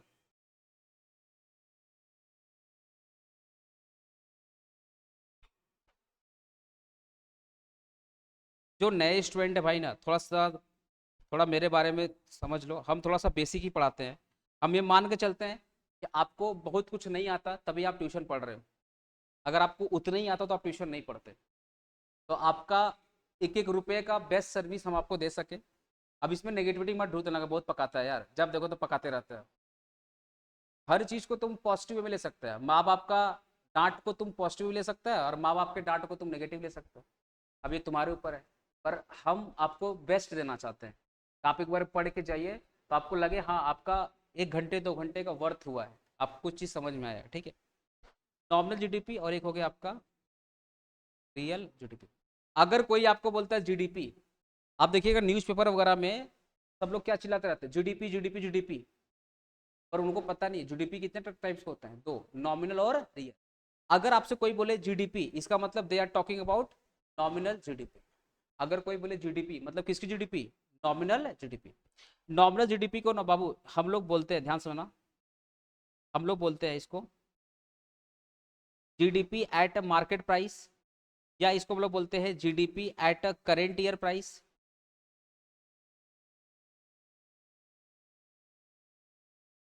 ठीक है। नॉमिनल जीडीपी को हम लोग क्या बोलते हैं, GDP at a market price, या इसी को हम लोग बोलते हैं GDP at a current year price, या इसी को हम लोग एक बार बोलते हैं मनी जीडीपी। क्या बोलते हैं, मनी जीडीपी। ठीक है। अब ये नॉमिनल जीडीपी निकालते कैसे हैं, इसका फॉर्मूला क्या है, देखो। नॉमिनल, इसका फॉर्मूला सिंपल फॉर्मूला है, current year production of all sector, current year production of all sector into current year price और मार्केट प्राइस। समझ गया। तो सुनो सुनो, करेंट ईयर प्रोडक्शन में अगर करेंट ईयर प्राइस से मल्टीप्लाई करोगे तो आपको मिलेगा नॉमिनल जीडीपी। क्या आपको मिलेगा, नॉमिनल जीडीपी। समझ गए। सर रियल जीडीपी क्या होती है, रियल जीडीपी को हम लोग बोलते हैं, सबसे पहले हम लोग बोलते हैं इसको GDP at a base year price, या इसको हम लोग बोलते हैं GDP at a constant year price, constant year price. ठीक है। ओके। इसका जो फॉर्मूला है,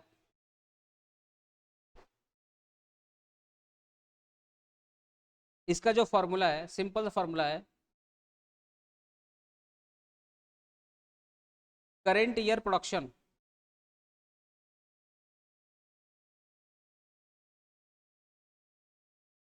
ऑफ ऑल सेक्टर इनटू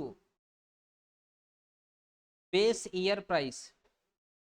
और हमारा जो करंट बेस ईयर है वो 2011 2012 है। ठीक है, करंट बेस ईयर, हमें इससे मिलेगा रियल जीडीपी। ठीक है। तो अगर आप करंट ईयर प्राइस में, सुनिए ना, अगर आपने करंट ईयर प्रोडक्शन में अगर आपने मार्केट ईयर प्राइस से मल्टीप्लाई कर दिया या करंट ईयर प्राइस से मल्टीप्लाई कर दिया, आपको मिल गया नॉमिनल जीडीपी। बट अगर आपने करंट ईयर प्रोडक्शन में अगर आपने बेस ईयर प्राइस से मल्टीप्लाई कर दिया, आपको मिलेगा रियल जीडीपी। हमारा अभी करंट ईयर क्या चल रहा है, 24-25। लेटेस्ट जो प्रीवियस ईयर था वो 23-24 था। तो अगर करंट ईयर प्रोडक्शन में आपने 23-24 की प्राइस से मल्टीप्लाई किया तो आपको मिलेगा नॉमिनल जीडीपी। लेकिन करंट ईयर प्रोडक्शन में अगर आपने 2011 2012 के प्राइसेस से मल्टीप्लाई किया तो आपको मिलेगा रियल जीडीपी। अब क्वेश्चन उठता है सर बेस ईयर होता क्या, बेस ईयर मतलब it should be a normal year. मैं लिख दे रहा हूं, base year means normal year.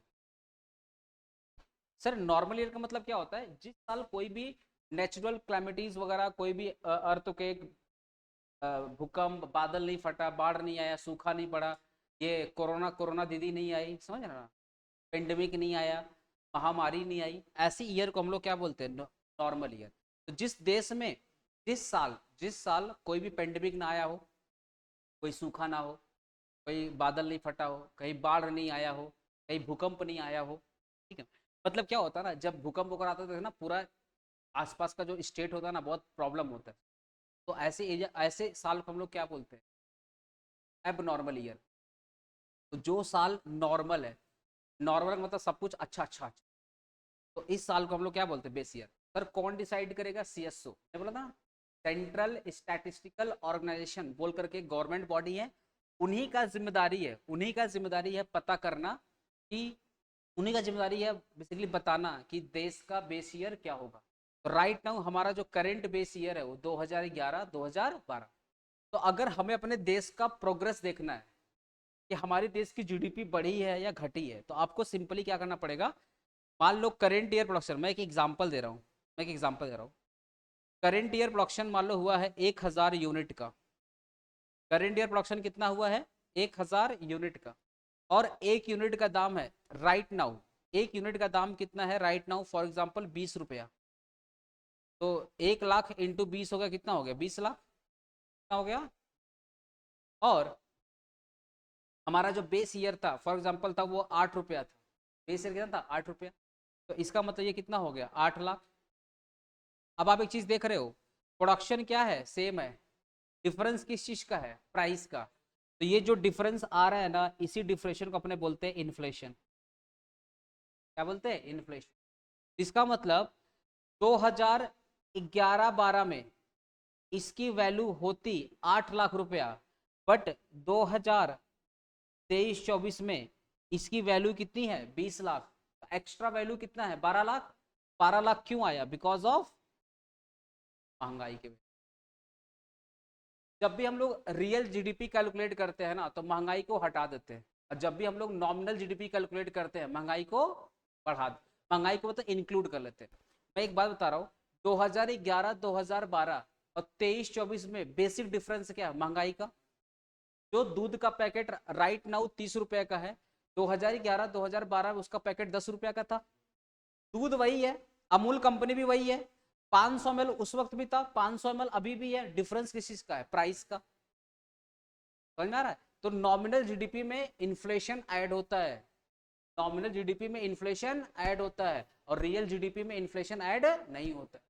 अब आप बताओ, देश का एक्चुअल फिगर कौन बताएगा, नॉमिनल या रियल, देश का एक्चुअल फिगर बताओ, देश का एक्चुअल फिगर कौन बताएगा, नॉमिनल। अच्छा नॉमिनल बताएगा, मेरे को बताओ, महंगाई बढ़ा बिकॉज ऑफ प्रोडक्शन क्या, महंगाई बढ़ा बिकॉज ऑफ प्रोडक्शन क्या। अच्छा मैं एक एग्जांपल दे रहा हूँ सुनो सुनो सुनो। 2023-24 में देश का प्रोडक्शन है, ध्यान से सुनना, 2023-24 में देश का प्रोडक्शन कितना है, 1 लाख, कितना है, 1 लाख। और 11-12 में देश का प्रोडक्शन था 80,000। अब आप बताओ, एग्जैक्ट फिगर हमें कौन बता रहा है, देश का ग्रोथ हुआ कि नहीं ग्रोथ हुआ। यहाँ पे है 1 लाख और यहाँ पे 80,000। तो हमें प्राइस को देख करके ग्रोथ का पता चलेगा, या हमें प्रोडक्शन को देख करके ग्रोथ का पता चलेगा, क्योंकि प्राइस, नहीं बाबू, प्राइस में तो इन्फ्लेशन आ गया। प्राइस में किस, मैंने क्या बोला, अमूल का 500 ml का जो पैकेट है, ध्यान से देखो, हेलो, जरूरी नहीं कि एक बार में आपको समझ में आए, क्योंकि सबका एक जैसा दिमाग नहीं होता। मैं क्या बोल रहा हूँ, 500 ml जो अमूल का है वो इधर भी सेम है, इधर भी क्या है, सेम है। डिफरेंस किस चीज का आ गया, प्राइस में। मैं क्या बोल रहा हूँ, 2011-12 में इंडिया में प्रोडक्शन होता था 80,000 यूनिट, इंडिया में प्रोडक्शन होता था 80,000 यूनिट, और 2023-24 में इंडिया में प्रोडक्शन हो रहा है 1 लाख यूनिट। तो प्रोडक्शन कम हुआ या ज्यादा हुआ, अब याद करो, जब प्रोडक्शन ज्यादा होगा तो इनकम भी ज्यादा होगी, क्योंकि बिना प्रोडक्शन की इनकम पॉसिबल नहीं है। अब आप बताओ, जब हमने इस 1 लाख को 80,000 से कंपेयर किया, तभी तो हमको पता चला देश आगे बढ़ा या देश पीछे बढ़ा।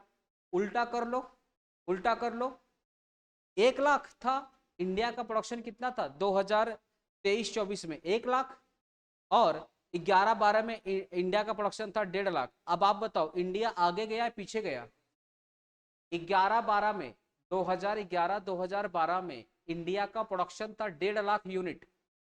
23-24 में इंडिया का टोटल प्रोडक्शन है 1 लाख यूनिट। आप बताओ इंडिया आगे गया या पीछे गया? लाइव स्टूडेंट, पीछे गया। इसका मतलब अगर आपको अपने देश का एक्चुअल फिगर पता करना है तो you have to compare with real GDP, क्योंकि जब तक रियल जीडीपी से कंपेयर नहीं करोगे पता नहीं चलेगा। तो अगर आपको अपने देश का एक्चुअल फिगर पता करना है तो किसको कंसिडर करना पड़ेगा? देश की रियल जीडीपी को।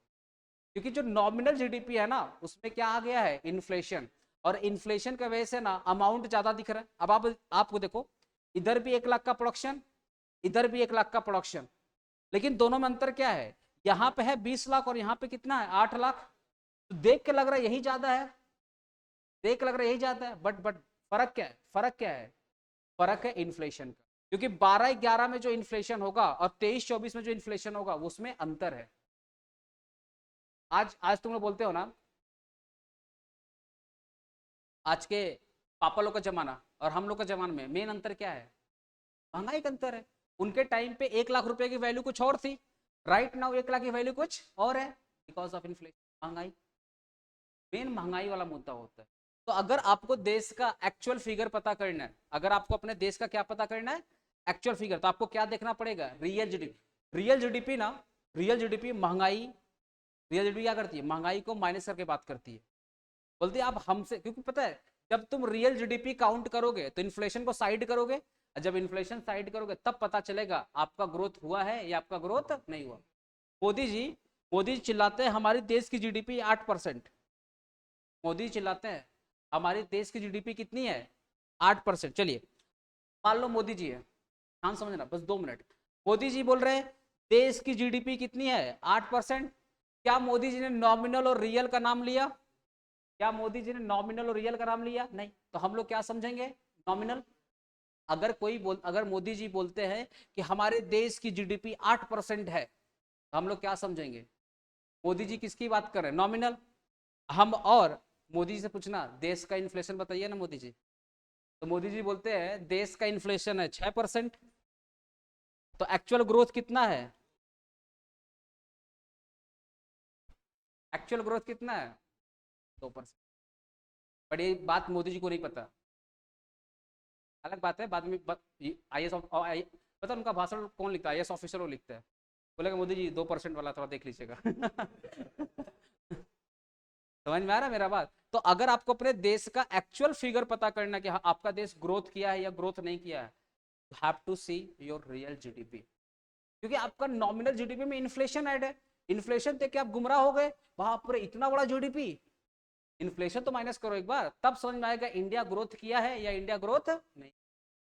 समझ में आया मेरा बात? भाई म्यूट करो लोग। तो प्लीज जहाँ टीवी देखते वहां पढ़ाई मत किया। क्वेश्चन क्वेश्चन पूछेगा मेरे से, उधर से बैकग्राउंड टीवी का नहीं चलेगा, इधर भी बच्चे लोग डांस करना स्टार्ट कर देगा। तो भाई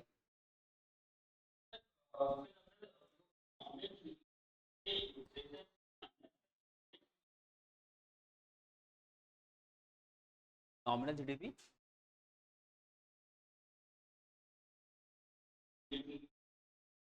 हाँ हाँ बिल्कुल, अभी तो मैंने निकाला, तो मैं तो निकाला। मोदी जी बोलते 8%, महंगाई है 6%, तो रियल कितनी है?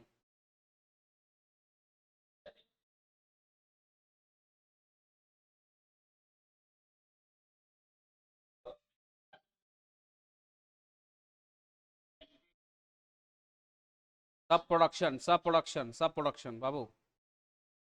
आप एक चीज देख रहे हो, हेलो, तुम लोग फार्मूला फार्मूला फोकस नहीं कर रहे हो। प्रोडक्शन तो करंट ईयर का ही है। प्रोडक्शन क्या है? करंट ईयर का है। लेकिन दोनों में डिफरेंस किस चीज का आएगा? क्योंकि ये वाला जो अमाउंट आएगा इसमें महंगाई है, और ये वाला अमाउंट महंगाई नहीं है। मेरा बात समझ रहा है ना? प्रोडक्शन क्या है? करंट ईयर का है। तो अगर करंट ईयर प्रोडक्शन में करंट ईयर प्राइस से मल्टीप्लाई करोगे मिलेगा क्या? नॉमिनल। और करंट ईयर प्रोडक्शन में अगर तुम बेस ईयर प्राइस से मल्टीप्लाई करेगा क्या मिलेगा? अब समझ में आ रहा है मेरा बात? प्रोडक्शन तो करंट ईयर का ही रहेगा। तो अगर आपको जीडीपी पे फोकस करना है तो जीडीपी का फोकस किस पर आता है? प्रोडक्शन पे। समझ आया? अच्छा, ये जो नॉमिनल है और रियल है, ऐसे ही अभी मैं पढ़ाऊंगा जीडी एनडीपी, उसमें भी सेम कॉन्सेप्ट नॉमिनल और रियल। मैं पढ़ाऊंगा जीएनपी, उसमें भी सेम कॉन्सेप्ट नॉमिनल और रियल।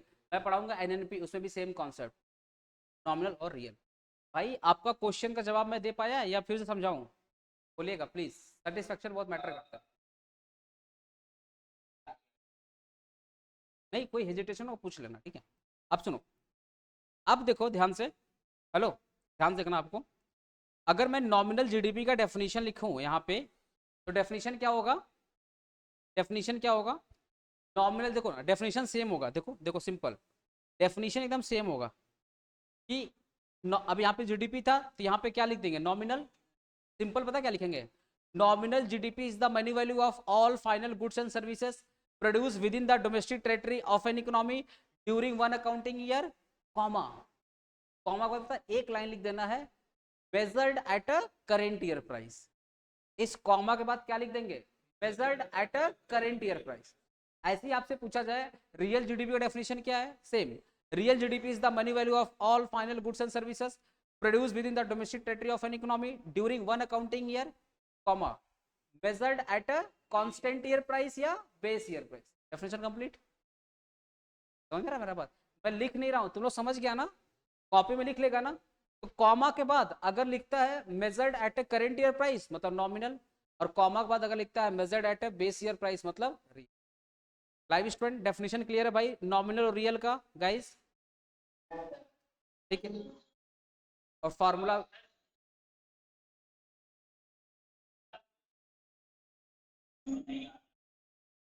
फिर से डेफिनेशन, फिर से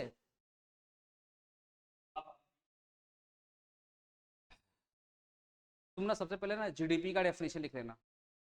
जीडीपी का डेफिनेशन लिख लिया, उसके बाद कॉमा लिखना, कॉमा के बाद लिखना, मतलब कॉमा करने के बाद वहां पे लिख देना measured at a current year price. मैं लिख दे रहा हूं यहाँ पर,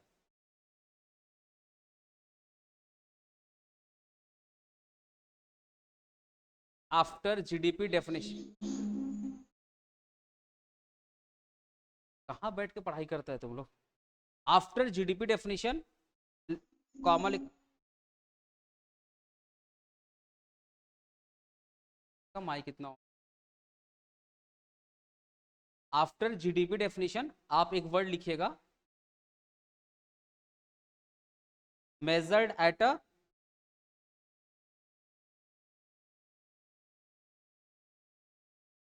करेंट ईयर प्राइस। यहाँ पे after GDP definition, comma, measured at a base year price. ठीक है, डेफिनेशन को लिखने के बाद, डेफिनेशन लिखने के बाद आप सिंपली ये फॉर्मूला लिख दीजिएगा। समझ में आया?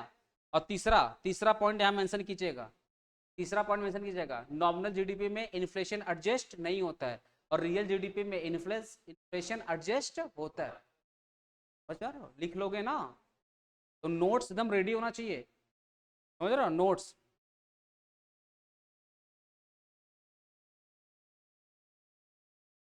ये पहला, हाँ ये पहला पॉइंट है, ये दूसरा पॉइंट है, और तीसरा पॉइंट होगा, तीसरा पॉइंट होगा क्या बाबू? देख लो ध्यान से, तीसरा पॉइंट होगा यहाँ पे inflation not adjusted, inflation not adjusted. इसका तीसरा पॉइंट क्या होगा? Inflation adjusted. ये हो गया डेफिनेशन पहला पॉइंट, फार्मूला हो गया तुम्हारे, फार्मूला हो गया सेकंड पॉइंट, सॉरी।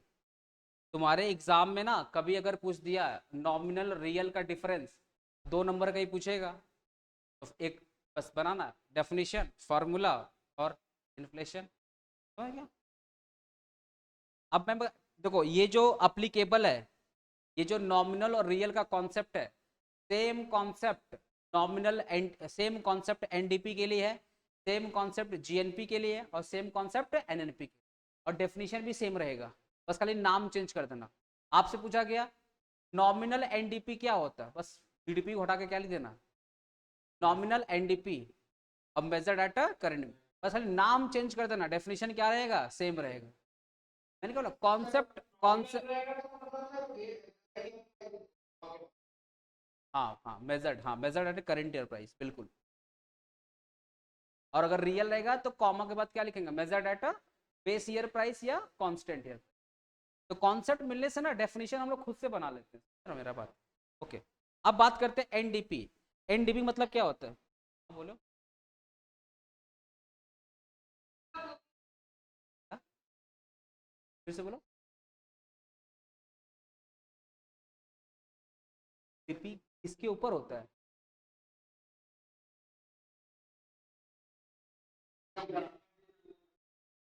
डेटा 8% 10% पूछ, ये किस पर मेजर किया जाता है, ये टोटल प्रोडक्शन का, टोटल प्रोडक्शन। अरे परसेंटेज को तुम लोग प्रोडक्शन में कन्वर्ट, आपको पता है परसेंट के लिए इंटू क्या करते हैं, 100 करते हैं ना, वही वाला। नेट डोमेस्टिक प्रोडक्ट क्या होता है, सुनो, नेट का मतलब क्या होता है, अगर आपने, सुनो, अगर आपने जीडीपी से क्या माइनस कर दिया, डेप्रिसिएशन, क्या मिल गया आपको, एनडीपी। तो डेफिनेशन क्या लिखोगे इसका, बाबू इसका डेफिनेशन क्या लिखोगे, सिंपल, आपने जीडीपी का डेफिनेशन लिखा, और जीडीपी का डेफिनेशन लिखने के बाद याद करो कॉमा आएगा, कॉमा के बाद लिखना एक्सक्लूडिंग डेप्रिसिएशन, बस खत्म, डेफिनेशन खत्म।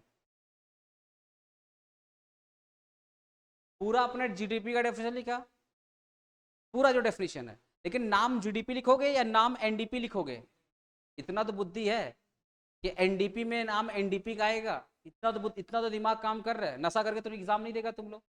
ठीक है, तो क्या लिखेगा, NDP is the money value of all final goods and services produce during with in the domestic territory during one accounting year, comma excluding depreciation, बस खत्म। तो हम स्पेस छोड़ दिए, लिख लेगा तुम लोग। अब बात करते हैं जीएनपी। जीएनपी से पहले एक मुद्दा आता है, meaning of national.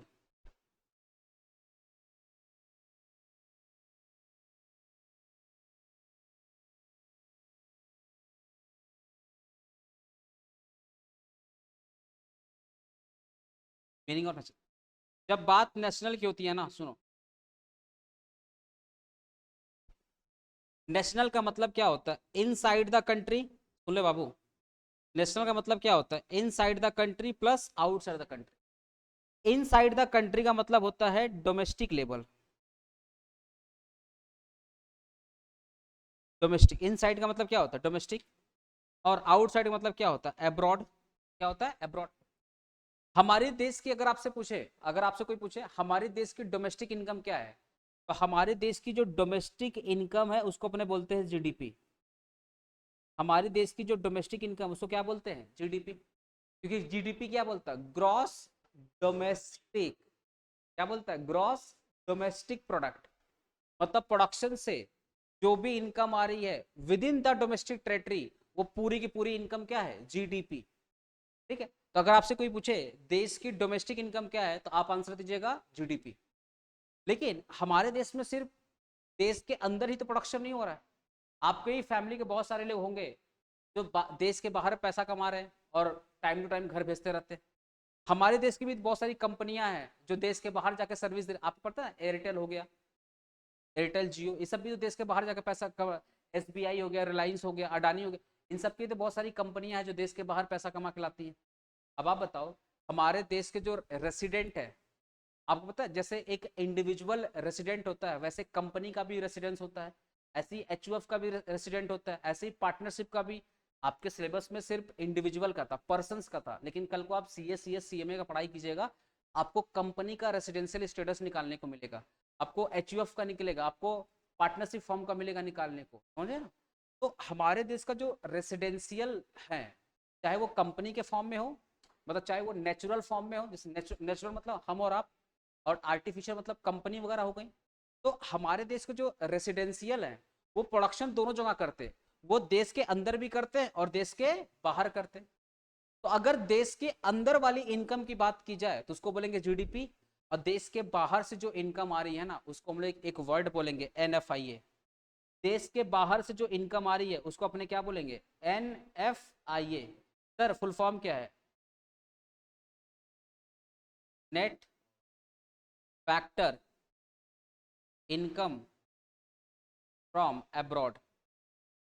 Net factor income from abroad, जो पैसा देश के बाहर से आ रहा है, सुन लो भाई क्या कर रहा है तुम दोनों, जो पैसा देश के बाहर से आ रहा है, मजा नहीं आ रहा पढ़ने में, नहीं जब स्टूडेंट डिस्टर्ब करता ना मेरे को लगता है शायद को मजा नहीं आ रहा, नहीं अगर खराब पढ़ रहा है तो कोई दिक्कत नहीं, बोल देना भाई सर खराब पढ़ा रहा है। NFIA क्या है, net factor income from abroad, ठीक है। सर ये वर्ड क्या है नेट, देखो ना वर्ड क्या है नेट, जब भी कोई वर्ड नेट आता है इसका मतलब जरूर कैलकुलेशन हुआ होगा, अरे नेट का मतलब क्या, जरूर कुछ माइनस किया होगा, तो इसलिए बाबू ना जो NFIA का फॉर्मूला होता है, जो NFIA का फॉर्मूला होता है वो होता है income from abroad, income from abroad minus income paid to abroad, income paid to, हमने दूसरों देशों से, हमने पूरे वर्ल्ड, इंडिया एक एक कंट्रीज कमाता है या पूरे कंट्रीज कमाता है, जितना भी कंट्री देश में वर्ल्ड में अवेलेबल है, अरे आपको पता है ना एवरी 6% इज एन इंडियन, हर छठा व्यक्ति इंडियन है पूरे वर्ल्ड में, इतना इंडियन इतने जगह है, समझ रहे हो ना, हर छठा व्यक्ति इंडियन है, इंडिया तो पूरे वर्ल्ड से पैसा कमा रहा है।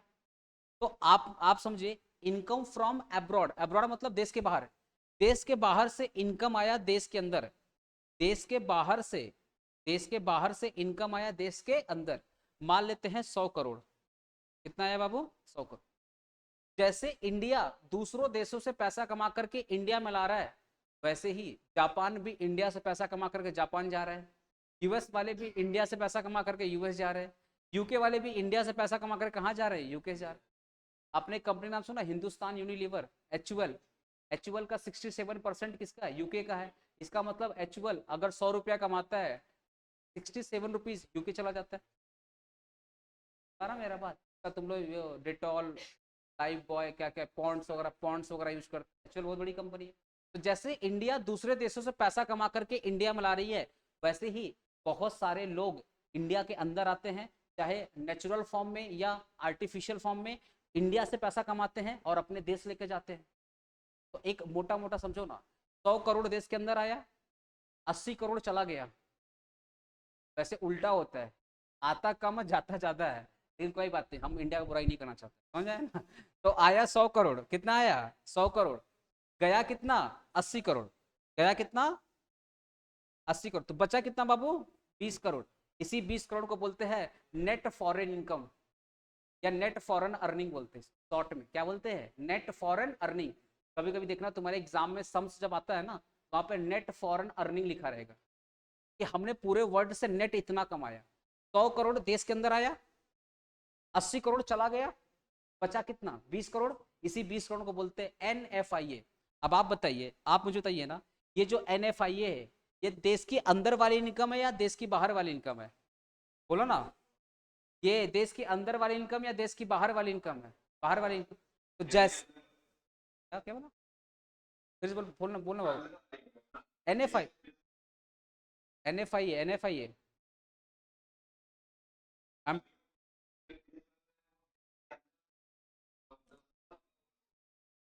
100 करोड़ देश के अंदर आया, कहाँ से आया, बाहर से आया ना बाबू, ये 100 करोड़ कहाँ से आ रहा है, इनकम फ्रॉम अब्रॉड, पाकिस्तान भी अब्रॉड है, नेपाल भी अब्रॉड है, बांग्लादेश भी अब्रॉड है, यूएस भी क्या है अब्रॉड है, वहां से कमा करके इंडिया के अंदर लाए, तो पैसा देश के अंदर कमाया या देश के बाहर कमाया, बोल बाबू कहाँ कमाया, तो, तो 100 करोड़ तो देश के बाहर से कमाया, तो जैसे इंडिया कमा करके ला रहा है वैसे इंडिया से भी लोग कमा के ले जा रहे हैं, समझ पा रहे हैं मेरा बात। तो 100 करोड़ देश के अंदर आया, 80 करोड़ बाहर चला गया, बचा कितना 20 करोड़, इसी 20 करोड़ को बोलेंगे अपने NFIA। अब आप बताइए ये NFIA जो 20 करोड़ है ये देश के अंदर से आया था या देश के बाहर से आया था, बाहर से आया था। तो आप ना अगर आउटसाइड वाली इनकम को, आउटसाइड वाली इनकम को अगर आपने इनसाइड वाली इनकम को ऐड कर दिया, आपको क्या मिल जाएगा नेशनल, क्या मिल जाएगा नेशनल, क्योंकि नेशनल का मतलब क्या होता है inside plus, inside plus outside. तो इनसाइड वाली इनकम क्या है GDP, इनसाइड वाली इनकम क्या है GDP, आउटसाइड वाली इनकम क्या है NFIA, तो GDP प्लस NFIA मिल गया GNP, तो जीएनपी का फॉर्मूला क्या हुआ? जीडीपी देश की अंदर वाली इनकम, और एनएफआईए देश की बाहर वाली इनकम। भाई घर वाली बाहर वाली समझ गया ना? जीडीपी देश की अंदर वाली इनकम, एनएफआईए देश की बाहर वाली इनकम, दोनों को ऐड कर दिया, क्या मिला? अब सुनो सुनो सुनो, अभी हम लोग ऐड कर रहे थे, हेलो प्लीज प्लीज सुनना, प्लीज सुनना। अभी हम लोग ऐड कर रहे थे, नाम क्या आया? अभी हम लोग ऐड कर रहे थे, नाम क्या आया? ग्रॉस। अंदर वाला प्लस बाहर वाला, नाम क्या आया? नेशनल। और ये पैसा कहां से आ रहा है? प्रोडक्शन से, इसलिए नाम क्या पड़ गया? GNP, gross national product, GNP. नामकरण समझ में आ रहा है आप लोग को? आप लोग पिताजी हो गए, नामकरण लिख रहे, मम्मी हो गए। समझ में आ रहा है मेरा बात? ग्रॉस वर्ड क्यों आया? क्योंकि ऐड कर रहे थे। ग्रॉस वर्ड क्यों आया? क्योंकि नेशनल वर्ड क्यों आया? क्योंकि देश के अंदर वाली इनकम और देश के बाहर वाली इनकम। और ये पैसा कहां से आ रहा है? मारपीट क्या आ रहा है या इलीगल तरीके से आ रहा है? नहीं, लीगल तरीके से आ रहा है, प्रोडक्शन से आ रहा है, दैट इज वाई प्रोडक्ट। नाम क्या पड़ गया? GNP, gross national product. Definition क्या होगा इसका? इसका डेफिनेशन क्या होगा? एक काम करते हैं ना, इसका डेफिनेशन लिखते हैं। डेफिनेशन कुछ है नहीं। GNP is the money value of all final goods and services produced by the resident of country. जो आपने रेसिडेंट वर्ड यूज किया तो उसमें नेचुरल भी आ गया और आर्टिफिशियल भी आ गया। तो डेफिनेशन क्या होगा? GNP is the money value of all final goods and services produced by the resident of country, whether inside or outside, whether inside or outside during one accounting year। हो गया, बना के लिख लेगा तो कॉन्सेप्ट समझेगा, पूरा लिख के आएगा, रटने यहाँ पर रटने वाला कोई हिसाब ही नहीं है। लिख दो डेफिनेशन, लिख देते हैं, चलो लिख देते हैं। बोल भाई। माइनस हो जाएगा, नॉर्मल नेगेटिव में ही आता है, बट वो नेगेटिव आता है वैल्यू के वजह से, पर करते हम लोग ऐड। अब अगर नेगेटिव अगर मान लो यहाँ रहेगा 20 करोड़, तो ब्रैकेट में दिखाएंगे, तो फिर प्लस माइनस क्या होगा? माइनस होगा। पर कर रहे थे ऐड, हम कर रहे थे ऐड, पर दुर्भाग्य से हम इंडिया हैं, कर रहे थे ऐड, दुर्भाग्य से क्या है? इंडिया, माइनस हो गया, तो क्या कर सकते हैं? पर इंटेंशन ऐड करने का। GNP is the money value of all final goods and services produced by the all resident of a country,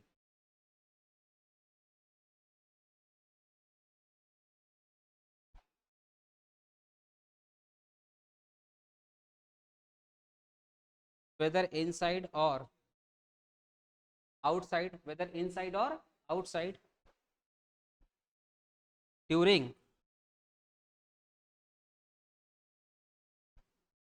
one accounting year. अच्छा, अगर आपसे कोई बोले, अगर आपसे कोई बोले सर जीएनपी, अगर आपसे कोई बोले सर जीएनपी, हेलो सुनो बाबू, अगर आपसे कोई बोले जीएनपी, जीएनपी मतलब नॉमिनल, मैंने क्या बोला? आपको कोई बोले जीएनपी तो आप समझिए कौन सी जीएनपी? नॉमिनल। तो ये भी होती है नॉमिनल और ये भी होती है रियल। डेफिनेशन क्या लिखोगे? सुन लो, खाली समझो, खाली समझो, पेज शेयर कर दूंगा। अगर आपसे बोले सर नॉमिनल जीएनपी का फॉर्मूला क्या होगा? सिंपल लिखिएगा, nominal GNP is the money value of all final goods and services produced by the residents of country whether inside और outside during one accounting year, comma measured at a current year price. मैंने क्या बोला? Same concept है, measured at a current year price. आपसे पूछे sir real GNP का formula क्या है, पूरा डेफिनेशन लिखने के बाद measured at a constant year price या बेस ईयर। अब इजी लग रहा है तो आ जाते हैं एनएनपी। देखना भाई,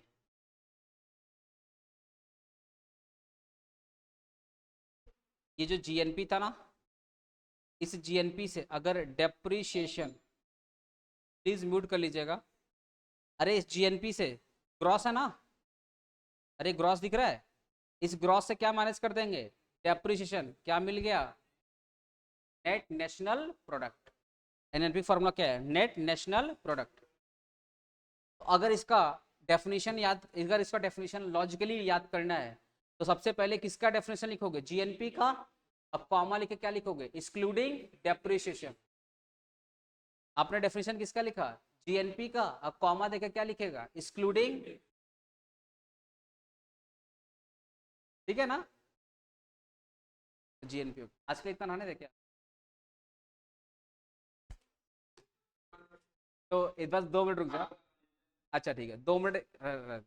देख भाई, हम लोग का स्लोगन हम लोग मेंटेन करके चलते हैं, in the search of quality, हाँ। सुन लो, थोड़ा तारीफ करना पड़ा बीच बीच में। तभी तो लड़का लोग बोलेगा अभिषेक सर बिजनेसमैन है। सुनो, अभी तक हम लोग क्या पढ़े थे, ध्यान से ना, हम लोग पढ़े थे जीडीपी कैसे बस 2 मिनट में, पूरे 1.5 घंटे का क्लास मैं 2 मिनट में रिवाइज करा दे रहा हूँ। हम लोग पढ़े थे जीडीपी, जीडीपी कैसे कैलकुलेट करते हैं। हमारे पास 3 सेक्टर है, तीनों सेक्टर में हर साल क्या हो रही है, प्रोडक्शन, सबकी यूनिट क्या है, अलग अलग है, सबको ऐड करना पॉसिबल नहीं है। तो जितना प्रोडक्शन हो रहा है हर एक सेक्टर में, सबको कन्वर्ट कर दिया पैसे में, और फिर हर एक सेक्टर का जो मनी वैल्यू है उसको ऐड किया, बड़ा सा अमाउंट आया, उसी को अपने क्या बोलेंगे, जीडीपी। जब जीडीपी का डेफिनेशन पढ़ रहे थे वहां पे एक वर्ड आया था gross domestic product, domestic word आया था ना, डोमेस्टिक। सर डोमेस्टिक का मतलब क्या होता है, डोमेस्टिक मतलब देश के अंदर, देश के बाहर पानी चालू होता है तो 200 नॉटिकल माइल, जिसमें 12 इंडिया है और 188 क्या है हमारा, वो स्पेशल केस वाला याद है, नेचुरल गैसेस पेट्रोलियम। हमारे देश की जो एयरक्राफ्ट है, शिपमेंट है, अगर उसका कंट्रोल और ओनरशिप हमारे पास है, वो पूरे वर्ल्ड में वो कहीं पर भी सर्विस देंगे, पूरा का पूरा पैसा हमारे देश के डोमेस्टिक टेरिटरी का है, मतलब जीडीपी का है।